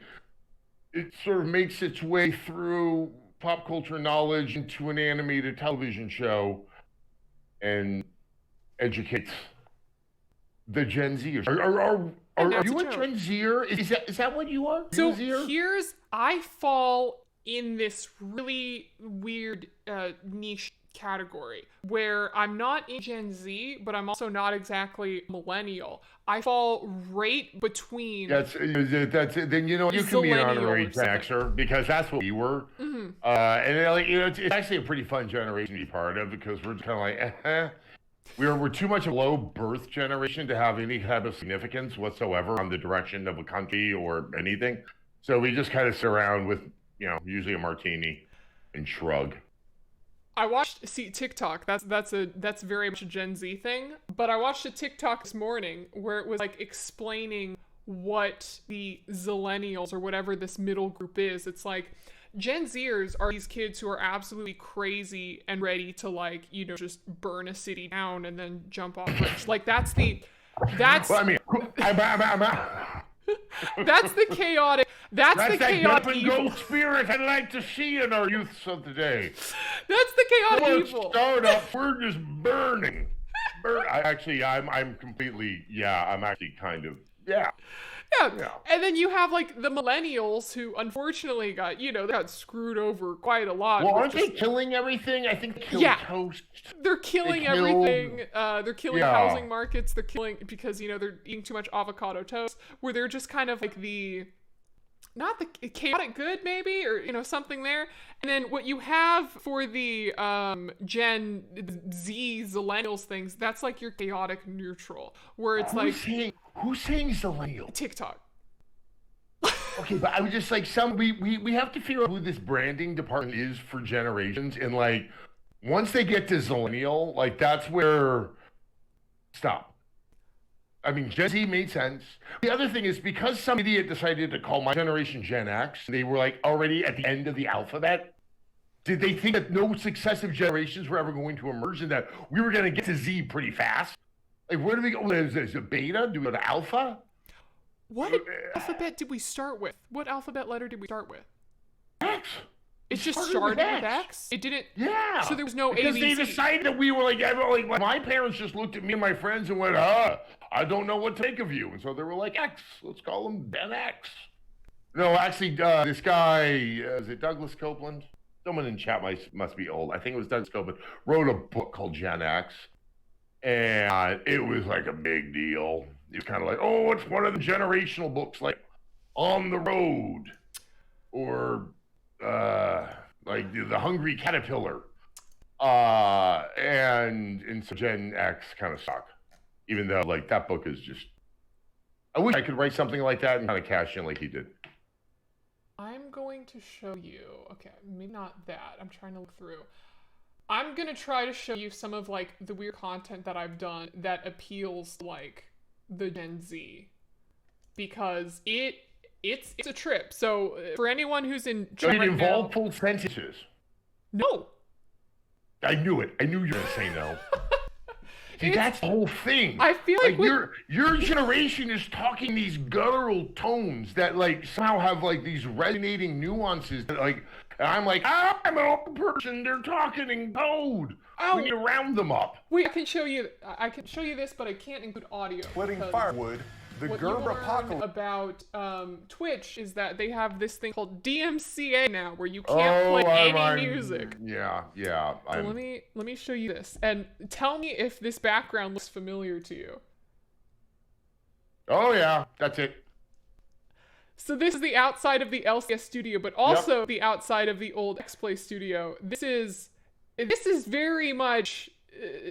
Even though that this itself is a reference to music that was for like millennials, the concept of going crazy and combining all this stuff is probably closer to Gen Z humor. And now we have to learn how to market to them. That's always, yeah. There's always like, the audience, and then you try to figure out, like, let's just have this idea of who the audience is. Exactly. So yeah, just for everyone out there, if you kept on walking forward from where you are, that's where, the food truck was. If you went to the left, I'm talking about camera left, you would, there's some tables. So were there tables there when you were there? Little tables? Tables? No. With umbrellas? No. Oh yeah, we would sit there, sometimes have lunch. I probably, back when I inhaled nicotine, I would do that over there as well. If you went in the other direction, there really was nothing there. It was all along this stretch of Olympic that really was unexciting. Actually, no, wasn't there I think there was like a mini mall with a strip club that was like across the street. Yes. Okay, so that one is still there. It's still there. Still there? Yes. I mean, to me, that is one of the most LA things out there is like a mini mall with like a dry cleaners. I think it had like a Togo's. Or there's a good tacos place over there right now. A Euro joint in the strip club. Yeah, I think so. That area is itself getting like a little bit gentrified now because Google's moving in on Pico. Oh, really? So a lot of the older places are now getting like fancied up. That sucks. I used to live out that way when I was in college, and there would be like little taco stands that I just loved. Yeah. Well, we're definitely digressing into LA, Los Angeles stuff. But yeah, so welcome to the G4 family. Yeah, yes. That was what I was kind of trying to convey. Like, I actually am looking forward to learning things from you, not just how to play League, because try as you may, and that might be your name. May. Ovilee May. This is going to that is an uphill battle because I'm like with games I just have no aptitude for. I turn into like a 4-year-old where I'm just like, why? Mm-hmm. Oh, would you Why? like to meet my dog? Oh, yeah, sure. Beshi, Bobeshi. Uppies. Good boy. Come on, all the way up. Uppies. Yay. Okay, Oh, what a sweet dog. This is Thresh. He's the Of best. course, it's called Thresh. Yeah. Is it named after the famous player, Thresh? League of Legends character who is, I guess, named after Thresh. Okay, yeah, Thresh was like this back, and this kind of goes back to how it was esports, and Yeah. it was primarily shooters. Thresh was like a very well-known quick player, and he's probably the first guy who would, like, they would kind of sell graphics cards and stuff like that off of him. So I mean, a lot of the template for what is happening now at a much big scale came from Thresh. That was a long time ago. And They yet, called them graphics accelerators back then. It was like, ooh, Quake 2 is unbelievable looking now. dang. I see. Okay, so I think it's funny that you're saying that you want to learn more, or you want to learn about this besides just League of Legends, because I am looking at like you, and I'm looking at G4 because I want to take, whatever the heck this is, and be able to do something as cool and crazy as like you guys were doing with, let's see, X-Play. We have like all of these clips and stuff, all of these sketches, because like all of this stuff is just so cool to me. Let's see. All the dancing, because I feel like something that works for streamer culture, but maybe doesn't work exactly for television, is the fact that I can sit here and let's say we're just doing like a normal stream, right? Where I'm like, hello chat. Okay, so I played Stardew Valley the other day and holy crap, Shane, I can fix him. Shane is an alcoholic little villager and we will marry him and we will fix him. But I can sit here and ramble about the game for like an hour. But you can't do that on TV, right? You have to make it succinct.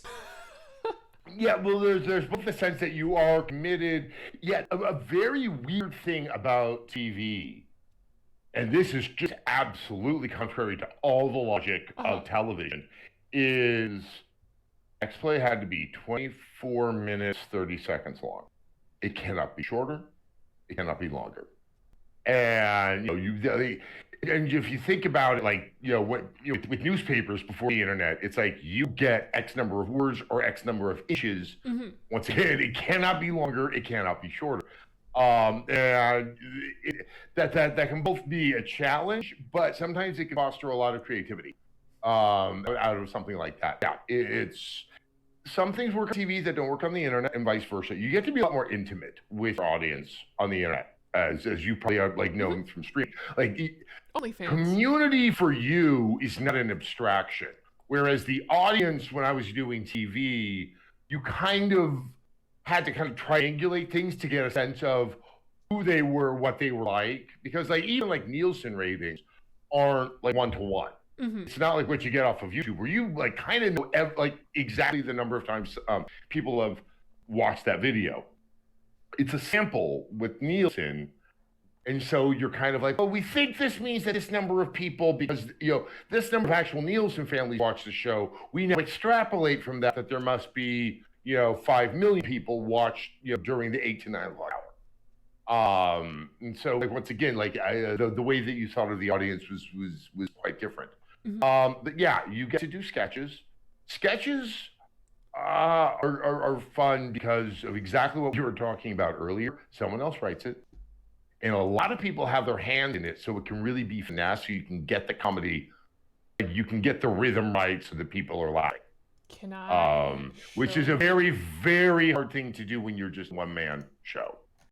Let's see. So I wrote a couple sketches for LCS stuff. I would like to show them. I thought you were about to say for G4. I'm like, whoa! No. Well, I do have a G4 Your one. enthusiasm is going to make me look bad. Stop this, young lady. No. I mean, ones that I've already filmed.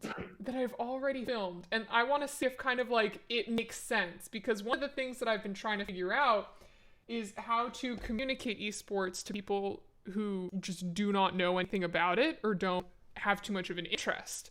So maybe I will ask you and the chat right now. I'm going to show you this clip. It's very short. It's a minute long. But you just tell me the vibe that you get. Oh, wow. I know that hallway. Yeah, you do know the hallway. This is exactly I what it know is. that hallway. That is so bizarre. It's weird that your old home is now like my old home as well. And Yeah, that is really crazy. a trip. It's crazy. Okay, wait, let me pop it up. So this is what we did for one of the teams who was doing like a really good job. But you'll see all the hallways in it.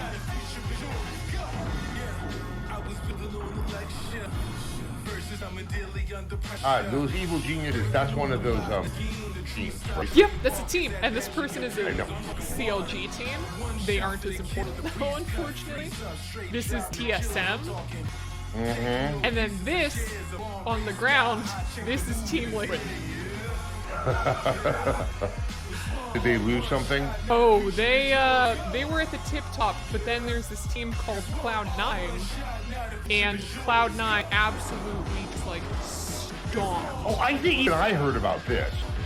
Yeah. It's kind of like when Man City took out Manchester United. 5, 6, 7. That was a while, actually quite a while ago. So the joke was that they're now C10-0 because they had gone 10 games in a row Yeah. without. I mean, look, I can just tell I didn't hear the audio because, the rules. the rules. I don't know why I made a round shape when I said rules, but let's just, I'm going to go with that. Yeah. I mean, like, the trick, I think, to good humor is, as long as you're comfortable poking fun at yourself, you don't have to make fun of yourself all the time. As long as one is comfortable poking fun at yourself, you always kind of win over your audience. Yeah. And they become so much more forgiving. And while we were not perfect at this at all back in the old days, I think we're better than most. Like, as long as you're comfortable punching up and not down, everything, that's kind of the way to go. Yeah. I love this type of stuff. But actually, okay, so listen, Adam, I have been hogging you all to myself since we've started. And I Might be shared. think I think it is time to share you a little bit Oh no! with our chat and with our Discord. Oh, that's fine. Because who'd you think I was gonna share you with? Think Pereira's gonna drop from the sky, or like Creed, I or worked in cable television for 16 years. I'll just leave it at that. I don't understand the reference, but we will try anyways. We actually we collected a bunch of questions from our Discord. Oh, yeah. Go for it. And we're also going to be able to take questions from the chat right now, where we have one of our lovely G4 staff members who's going to be pulling some of them, if, your questions are good enough to warrant being read aloud. Yeah. What is your name, Adam? Ooh! Face. And I'll be like, Face. I actually like this one from the chat right now from Colin M. Do you have any props from the sets? And if you do, what's your favorite? Give me a quick second. There's one. There was actually a gift from some people on the show, but it was used in the show a few times. Okay. 1 second. I will entertain the chat. While Adam is away, you know what you should do. Subscribe to Reddit and Discord too. It's G4 TV. The name's not long, so you better go follow before I finish this song. What's that? I've been fired? What's that? This song was DMCA'd? It was copyrighted? This is my final G4. Okay. Not where I thought it was, but yeah. I was given a boxing robe that says Sess on it that I was really, really proud of. That's cool. I just moved and I could have sworn it found its way into this closet over here, but I was wrong. There's like some costume stuff that pops up here and there. The problem is, like, after I left LA in 2012, going from an LA apartment to a San Francisco apartment, you need to tear yourself down. Yeah. And I think quite a bit of memorabilia was lost in the process. G4 Rewind. is asking, did you like it when you stood up or sat down when doing your X-Play shoots? What was better? It depends what we were taping. Like, remember what I was telling you earlier? Like, there's the live to tape where you fundamentally try to do it in order you roll in the packages. And how to, just feel good. I like sitting down for that because we would have to go back and redo stuff so much that I'd rather be in a seated position. When you're standing, it can be, sometimes it allows for a little bit more interplay, and when you have the whole body on camera, I can start to do, dances. Yeah. Or something like that. There's always a perception if you're sitting, it's low energy. I personally don't believe that because I'm more comfortable. But it's a good question. There isn't kind of a straight yes/no on that. It depends what I'm taping. On the whole, I'd rather be seated.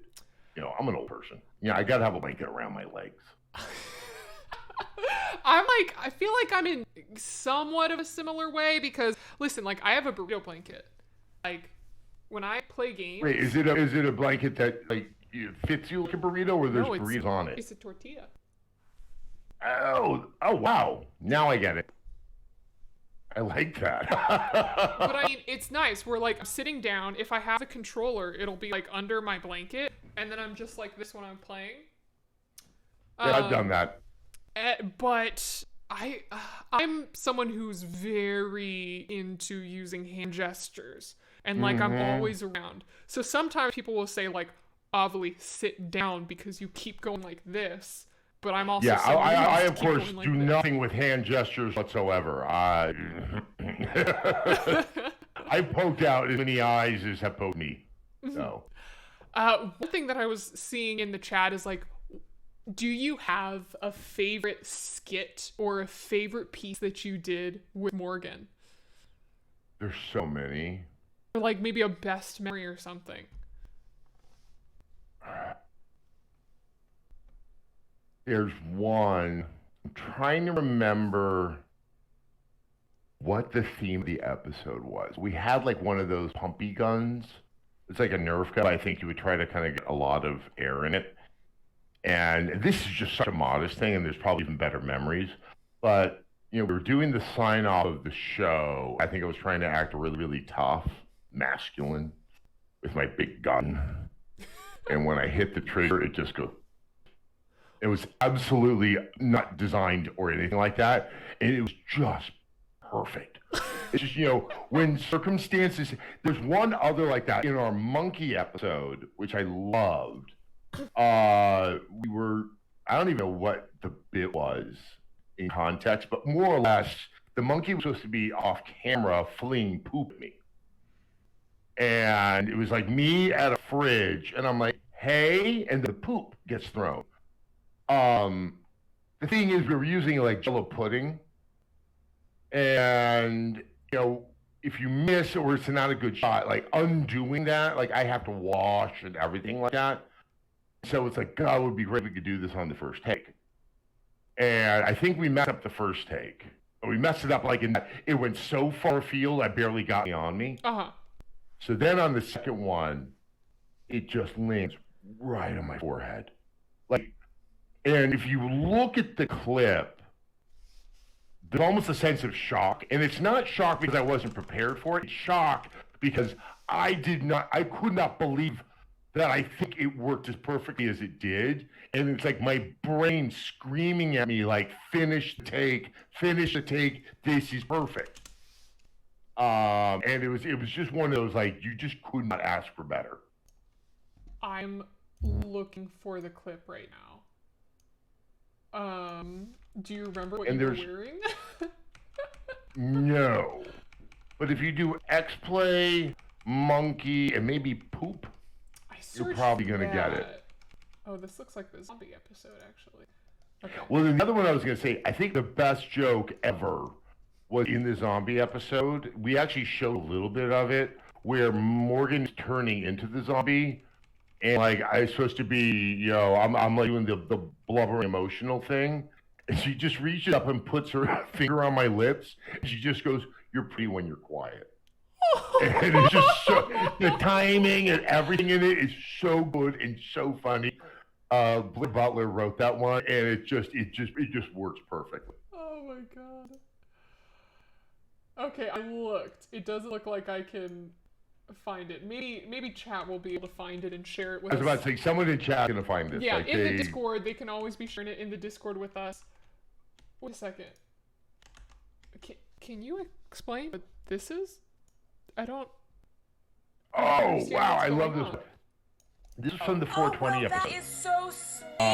We like because we think would this is celebrate a fan 420 show with episodes. too. Because the drugs. We got to do like a really trippy episode, and this is one where we kept on going into other dimensions, and we met nice versions of ourselves. And then those are the nice versions. That's why I have a lot of hair. There's some joke that happens in this one that we really upset a mom about it. It was like a mother came into the room when her kid was watching, and we said something like the nice versions of us are bragging about how many charities that we're like giving to and helping out, and like kids with leukemia, and then like the actual versions of Morgan were like, yeah, but we make fun of kids with leukemia, and like some parent like walked in just when that one line was being said, and I don't know how many angry letters she wrote us, but like they were incessant.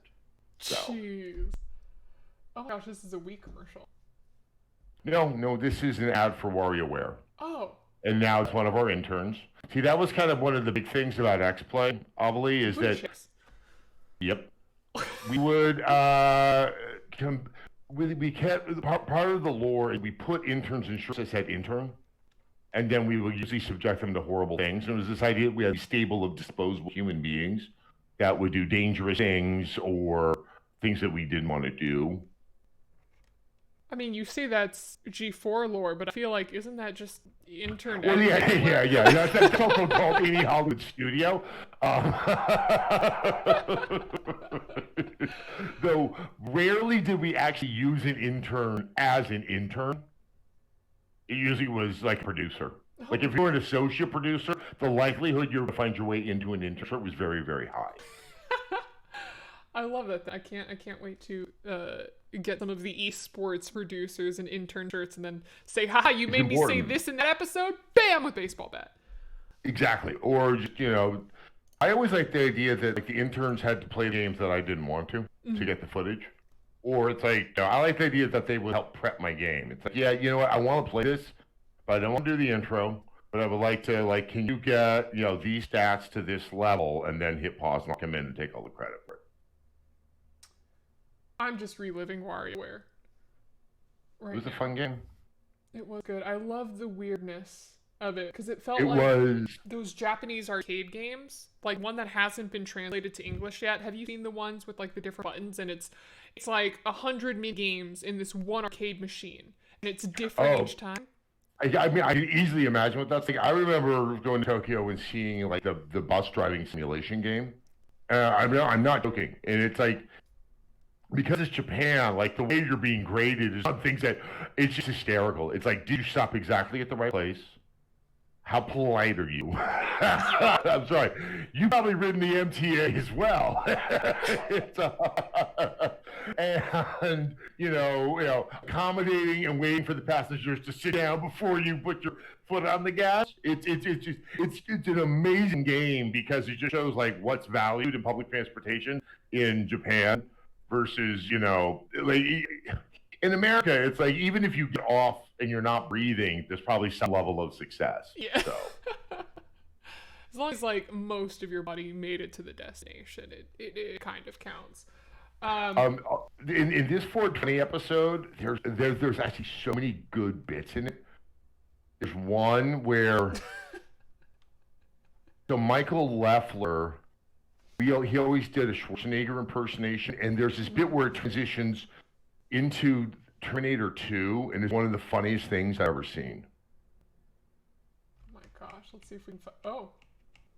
That's Guy Branum. Oh my gosh, that's the bad. Quite simply one of the funniest human beings that ever existed. Remember, this is the 420 episode? Yeah. Let's see. That was, Morgan's face on a grilled cheese. Or orbs. This is the back of the building. Canadian in a car. Geishas. Geisha ping pong. Okay. That's me as Freddie Mercury. And then there's a bear. That's me as Michael Chiklis. Naruto? Wait, what was Naruto in there for? I think we dressed someone as Naruto. I'm interested in that. Well, yeah, except the thing is, if we dealt with Dragon Ball Z, Naruto, if that's how you pronounce it, I always like Naruto. Yeah, that's our kind of the Ape sequence. Yeah, I just tended to make fun of those games because it was just so funny to get the emails. Like, tweaking the kids who loved the what is it, Full Metal Alchemist? Full Metal Alchemist was the best. Yes. Yeah. Well, I mean, if there ever was a product where clearly someone just grabbed some random words and put them all together, it's got to be that. No. And I made so much fun. No. I made so much fun of the Full Metal Alchemist game, but the angry emails were it was great.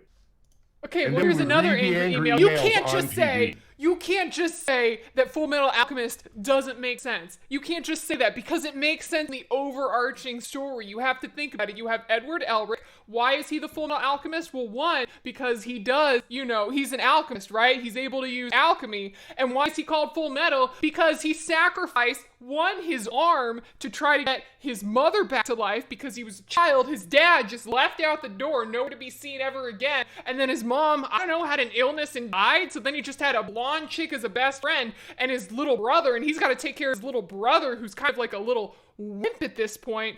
Boom, loses his entire brother and try to bring back his mother, has to sacrifice his other leg in order to get his brother's soul back, not his body, just his soul, put it into a piece of armor, and then luckily, his childhood friend, the little blonde chick, is good at building prosthetic arms out of metal. So because he has two limbs that are metal, he's full metal, and he's also the alchemist, therefore, Full Metal Alchemist. Yeah. That still made more sense than Halo. Yes. Not as much as Gears of War. So, extra Discord questions. We have this one from CummyCat86 saying, Adam, does the monkey still write to you? Also, were you born into greatness or did you come into it slowly and awkwardly? I don't know if I ever accomplished greatness, but slow and awkward was definitely my procession toward some type of goal. I don't write the monkey. Here's my favorite thing about the monkey part, though, is when they brought him on set, they're like, okay, they said, are you one of the hosts? I was like, yeah, it is. Okay, monkey's gonna regard you as the alpha. And for a moment, I felt good about myself. Because that was the only time in my life anyone went, you're an alpha. And that monkey, he was just clinging to me. And I was like, I can teach monkey the ways things. Was it like a little capuchin monkey? It was a capuchin. Okay. A lot of people wanted to get a chimpanzee, and I am not joking. For whatever reason, there were a bunch of things that were happening in Southern California where people who own chimpanzees, the chimpanzees were going kind of crazy and ripping someone's nuts off. And I was like, hey, I will sacrifice so much for this show to a point. And I just felt like if there's something happening in the chimpanzee world where they're getting resentful, I don't want to be part of that. And the babushka, yeah. It was small, it would grab my arm, and it was not going to rip off my genitals. Yeah, the worst thing that they can do is just give you little bites everywhere and maybe give you a disease, but chimpanzees are the ones that, I've heard tearing off the face, biting off an ear, crazy Chimpanzees, stuff. Other than humans, are the only advanced mammal that will actually kill its own. So you want to know where the darker part of humanity might come from? It's the chimps.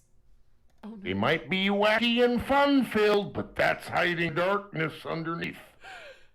Oh, okay, wait. We have a Discord question from Dan the Eagle. Hey, Adam, if you could main anyone in Mortal Kombat, who would you main? And then my follow-up, my addition is, and why is it Chun-Li? Yeah.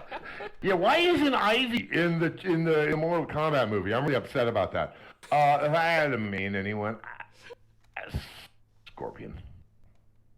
Because like when you don't. How old was I when that game came out? I was in college, but there was something like, oh, this is a little different. No, it was. I remember the controversy. Oh, John McCain was so angry at the video games, and the corruptions of the youth, and all the violence in them. And that's actually why it's one of the key reasons why we have the rating system, because they wanted to step in and regulate the typical thing that Congress does, and that's how the industry like, whoa, we regulate ourselves, and they come up with the E to everyone. ETM. And there is AO. There are some AO games out there. Really? Only. Yeah. Well, no, there was one game that almost had an AO rating. Heavy Metal Fact 2, which is based, I think, on like a Simon Bisley. It involved Kevin Eastman's wife, who he was the creator of Teenage Mutant Ninja Turtles. I think there were links in the game to some of her work in pictures that was deemed to be a little NSW for the powers that be at the ESRB, and so they actually got rid of the links to be able to get it back onto the M rating. And then there was the flap around the mods that are possible in Oblivion, where you could have the nude mod, and Oblivion almost slapped with an AO as a result of it. And then there, of course, the Great Hot Coffee controversy for Grand Theft Auto San Andreas. What happened there? I was not allowed to touch Grand Theft Auto. I was not allowed to touch it. I understand that. I'll never forget one time when I was at Tech TV and GTA 3 came out, and someone asked me, "Is like my 7-year-old nephew really wants Grand Theft Auto 3? Is that appropriate for him?" And all I could think of was the title of the game is a felony. Like I understand, like Gears of War. Okay, maybe we don't know. Yeah. Grand Theft Auto. I mean, unless it was like the only thing worse is like shoot many people would be like one of those games where you're like, should Bobby be playing this one? No, I don't know. Anyway, so Hot Coffee there was a sex mini game in Grand Theft Auto San Andreas that they chose not to go forward with. In all likelihood, probably because it was gonna get an AO rating. And back in the old days, an AO rating means no retailer is going to sell it. Yeah. And like Amazon didn't really exist at the time. Like you had to go into a Walmart or something like that. Mm-hmm. But they had closed it off in the code, so you shouldn't be able to access it. And I don't know how some people were able to find where it was in the code and access it. It was not. It was not something that like the average person could do. I don't believe. I found it. And yeah, no. We recorded it and put it there. The reason why instead of removing it altogether is that is not like the whole idea of how you make a game. You can't just pull out code like it's a scene from a movie and then you just splice it back together. Like everything has some weird reverberating impact. And so they closed it off where no one should be able to find it nor know it was supposed to be there, and it's a lemur. And everyone was like, "Oh, you're corrupting the children," because back then everyone thought the games were only played by children. It was one of those. That's when you had to trot out old Adam Sessler, and he would be like, "I'm going on the TVs and educating the people." Yeah, I remember being I was the weird girl in high school where when we would do, presentations on pop culture and stuff, and there'd be people who were like, again, private Catholic high school, video games are the reasons why children are violent. And I'm like, there has been there hasn't been a single credible study that has shown a link. If anything, there have been, again, credible with many sources, studies that show that as the popularity of video games have increased over the years, I think since like the 80s or 70s is when they started the study. Like they've seen. No, that's crime when we peak. started video games. I think most of these studies don't kick in until the 90s. The 90s then? See, Yeah. I don't know how freaking time works. Or they had taken crime rates from before video games. were out. Yeah. That's what I meant, It doesn't correlate. There's no causality. No, it is. And moreover, once you get to the online era, there's increasing evidence that you see higher levels of socialization from young people that are playing games with their friends online. That's why there's a piece in the New York Times a few weeks ago about like some parents freaking out that their kids were playing so much games during COVID. They're like, yeah. And like it was as if it was a bad thing. It was asinine. It's this whole like, I'm going to give you the quick thing because I don't want to eat up too much of your time with me, but it's like language. When old people see us playing video games, they don't understand games. When we talk about games, we're using terminology and stuff like that that they can't seem to parse or find meaning out of.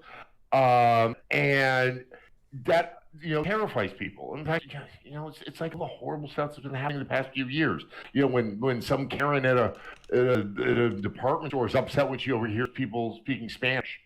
It's like the anxiety that there might be meaning or communication that is happening that you don't have some insight into. That's how people regarded games, and so you immediately go to, there's got to be something wrong because I don't understand it. Yeah, and that's why I think that it's becoming increasingly useless, horse to flog, because more and more people have now grown up with video games in some capacity, are still playing them, and we're not running around murdering each other. In fact, I would bet you a lot of the people that don't play games are probably the ones that are more on the borderline, and that's why they're like cosplaying militia person. Yeah. So. Because people. That was my take. People crazy sometimes. I think I have one final question for you before we end up wrapping everything up. Let me go ahead and check. I don't think I asked one yet. This is from RCKX from Discord. King Adam, are there any games in the past that you wanted to review after X-Play had originally ended? Yes. And what was it? Control. That's the one that drove me crazy when I was playing it, because I love that game. Like, Control, even though it came out recently, is my top 10 of all time. I just absolutely love that game. And all these ideas were coming to me when I was playing it. I'm like, oh, I do wish I could actually talk about this one. So, yeah. But it sounds like Remedy is working on quite a few games now. So, cross some fingers, that it'll happen soon enough. I can at least get close to fulfilling out that. What's on your not review list? We're not asking for what's on your playlist for right now? So I'm trying to finish Cyberpunk. Oh, okay. I'm playing it on PC. I was able to track down to 3090, so it actually plays with a fair amount of stability. I would not say it's perfectly. How? You got a 3090? Yeah, after this, I'll tell you some tricks of the trade. I paid for it before the kids start doing the thing. I'm gonna break into your house and steal it. It was hard to find. But I'm really, I want to play a few more. Oh, the other one I'm loving playing though is the Sackboy game on PlayStation 5. I'm playing with my 9-year-old godson because I don't get to see him, and I love the kid. But we kind of hop on and we play the game together. And that game is so much fun to play with other people, especially if they don't care about winning, like you don't care about winning. So it's him and me just kind of like, posing around, doing stuff and trying to do the platforming together. So. Oh, that's sweet. I love that. Yeah. I'm personally, so I asked you about Stardew Valley because they released a new update last December and I've just been going. These sounds like it's more due. It comes with more dew. I would say more Valley than dew because they opened up some of the map and they're adding like more and more stuff. What's really cool is just one person who's made everything. But that's kind of been my game really? list. Oh, I didn't know that. That's one of those. Okay, if it's a single person, I need to. I'm going to add that to something I do over the weekend. I think that's. It's a game where, and maybe this is the generation difference, but when I first opened up Stardew Valley, I was in college. I opened up on like Thursday evening, and I did not leave my room except for a trip to the bathroom until Monday morning when I sat down to Stardew. Like, it was just, I sat down and I went through like all 3 years. It was just a huge gameplay chunk. Skipped all my Friday classes. Like, when you need to allocate a good amount of time to just sit down, get through a whole scene in one sitting. I'll never forget he became my best friend, but next door neighbor my sophomore year at UCLA, he was out of college. He got a Super Nintendo and Super Street Fighter 2, and I could have flipped out that quarter. It got so bad. I was playing too much of it, so... Yeah. Video games can be dangerous, not in a violent sense, but what you can trip on them, you can choke on the cartridge. At least I can. Yeah, I think that's quite vital. So that's why Nintendo made the Switch cartridges taste bad. Did you not? No, I didn't know that. Okay. Really? So also, you could not call that thing you insert on the Switch a cartridge. Isn't it? That's like a. No, that's like a tab. I am Googling definition of cartridge. Cartridge. Definition. I spelled all these words wrong. Cartilage. No. A casing. Wait, no. Okay, all these are guns. It says a cartridge is a round. Wait. Put on safe search or something like that, because you're like, I don't even want to know what cookies you're picking up right now. Oh. I have no idea what's happening. Well, Bobbert's showing up at your house with pamphlets. Whoops. Sounds good. Well, this is a great way to segue into the end of our stream. Yes. But Adam, thank you so much for teaching thank me. You. And this was a lot of fun. Everyone, this was a lot of fun. And like I gotta say, unfortunately, I'm not going to spend this much time with you. And now I'm looking forward to working with you in the future. I know, I'm super excited. I've got to teach you about anime, League of Legends, and then hit me up if you need any Stardew Valley tips. So, all right. Any last words that you want to give to the community before I want to say hello to everyone.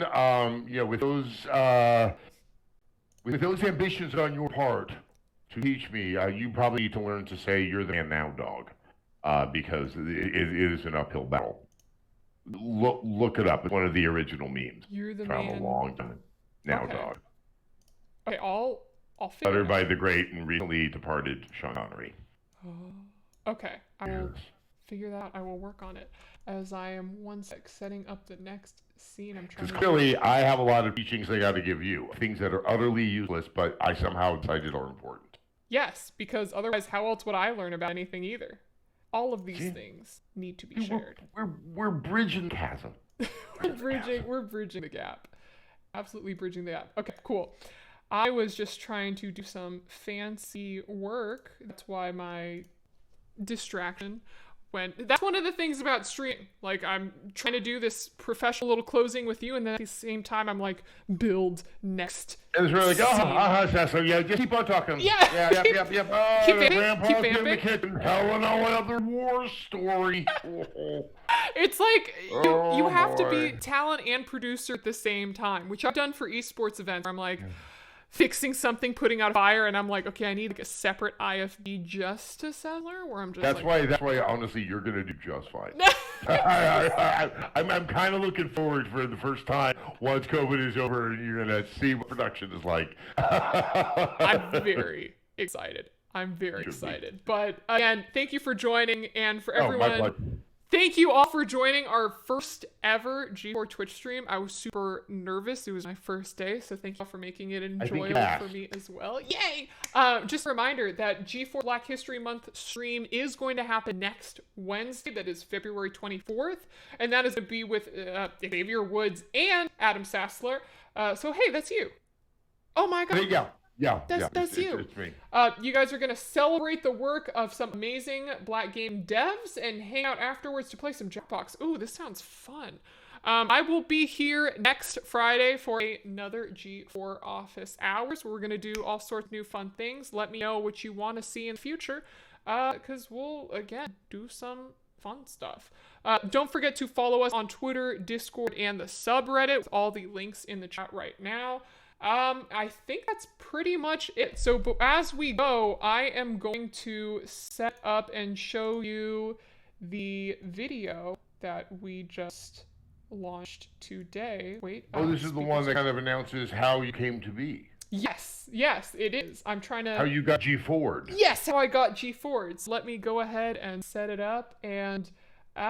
transition. Nope, that didn't transition. And transition. Do a star wipe. Boom. Well, I can't listen. There's some things that I could do, and there's some things that I can't do. So what I'm gonna do right now is I'm going to leave the stream. I'm gonna press play, and I'm gonna run out of the stream. Are you ready? We're gonna run out. Ready? 3, 2, 1, run! Wait, can they still hear me? I think they can. I think they can still. Oh, they can. No. No! Stop! Ah! I had a sandwich too.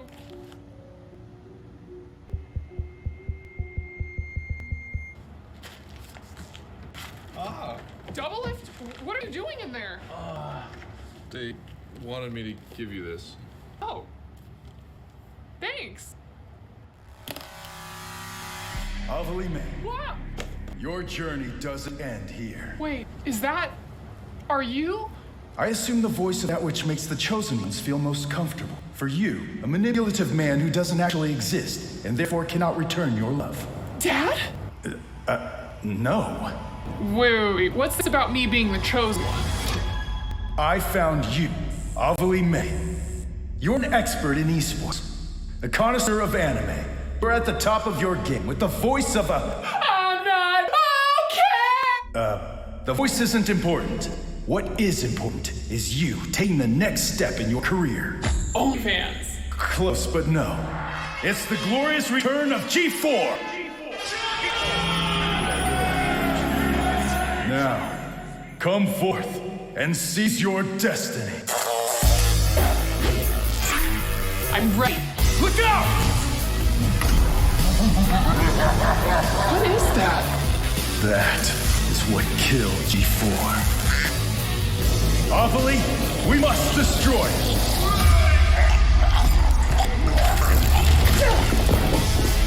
Oh, damn you, Esquire, your terrible pace! Ovilee, get up and fight! That's it.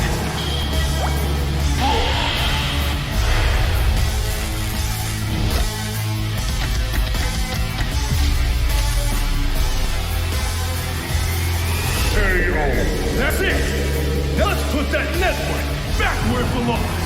He's all yours. G4, G4, G4, G4, G4, G4, G4, G4, G4, G4, G4! Oh, look at you. You're proving yourself worthy. Welcome to G4, Lily. My name's actually Ovilee. Oh, man, that's kind of confusing.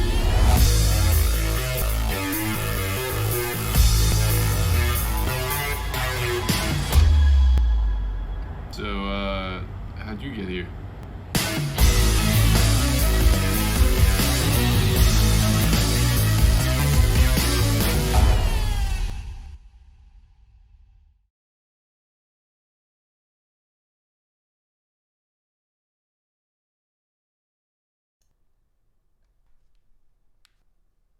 Hi, Grandma. Yeah, I just finished the stream. I was a little nervous. Yeah, no, it was a lot of fun, Grandma. It was, yeah, I talked to someone who's almost as old as Mom and Dad. Yeah. No, people, they were really nice to me. What do you mean you're still watching me? No, Grandma, I turned off the stream. No, it's okay. I'll explain to you later.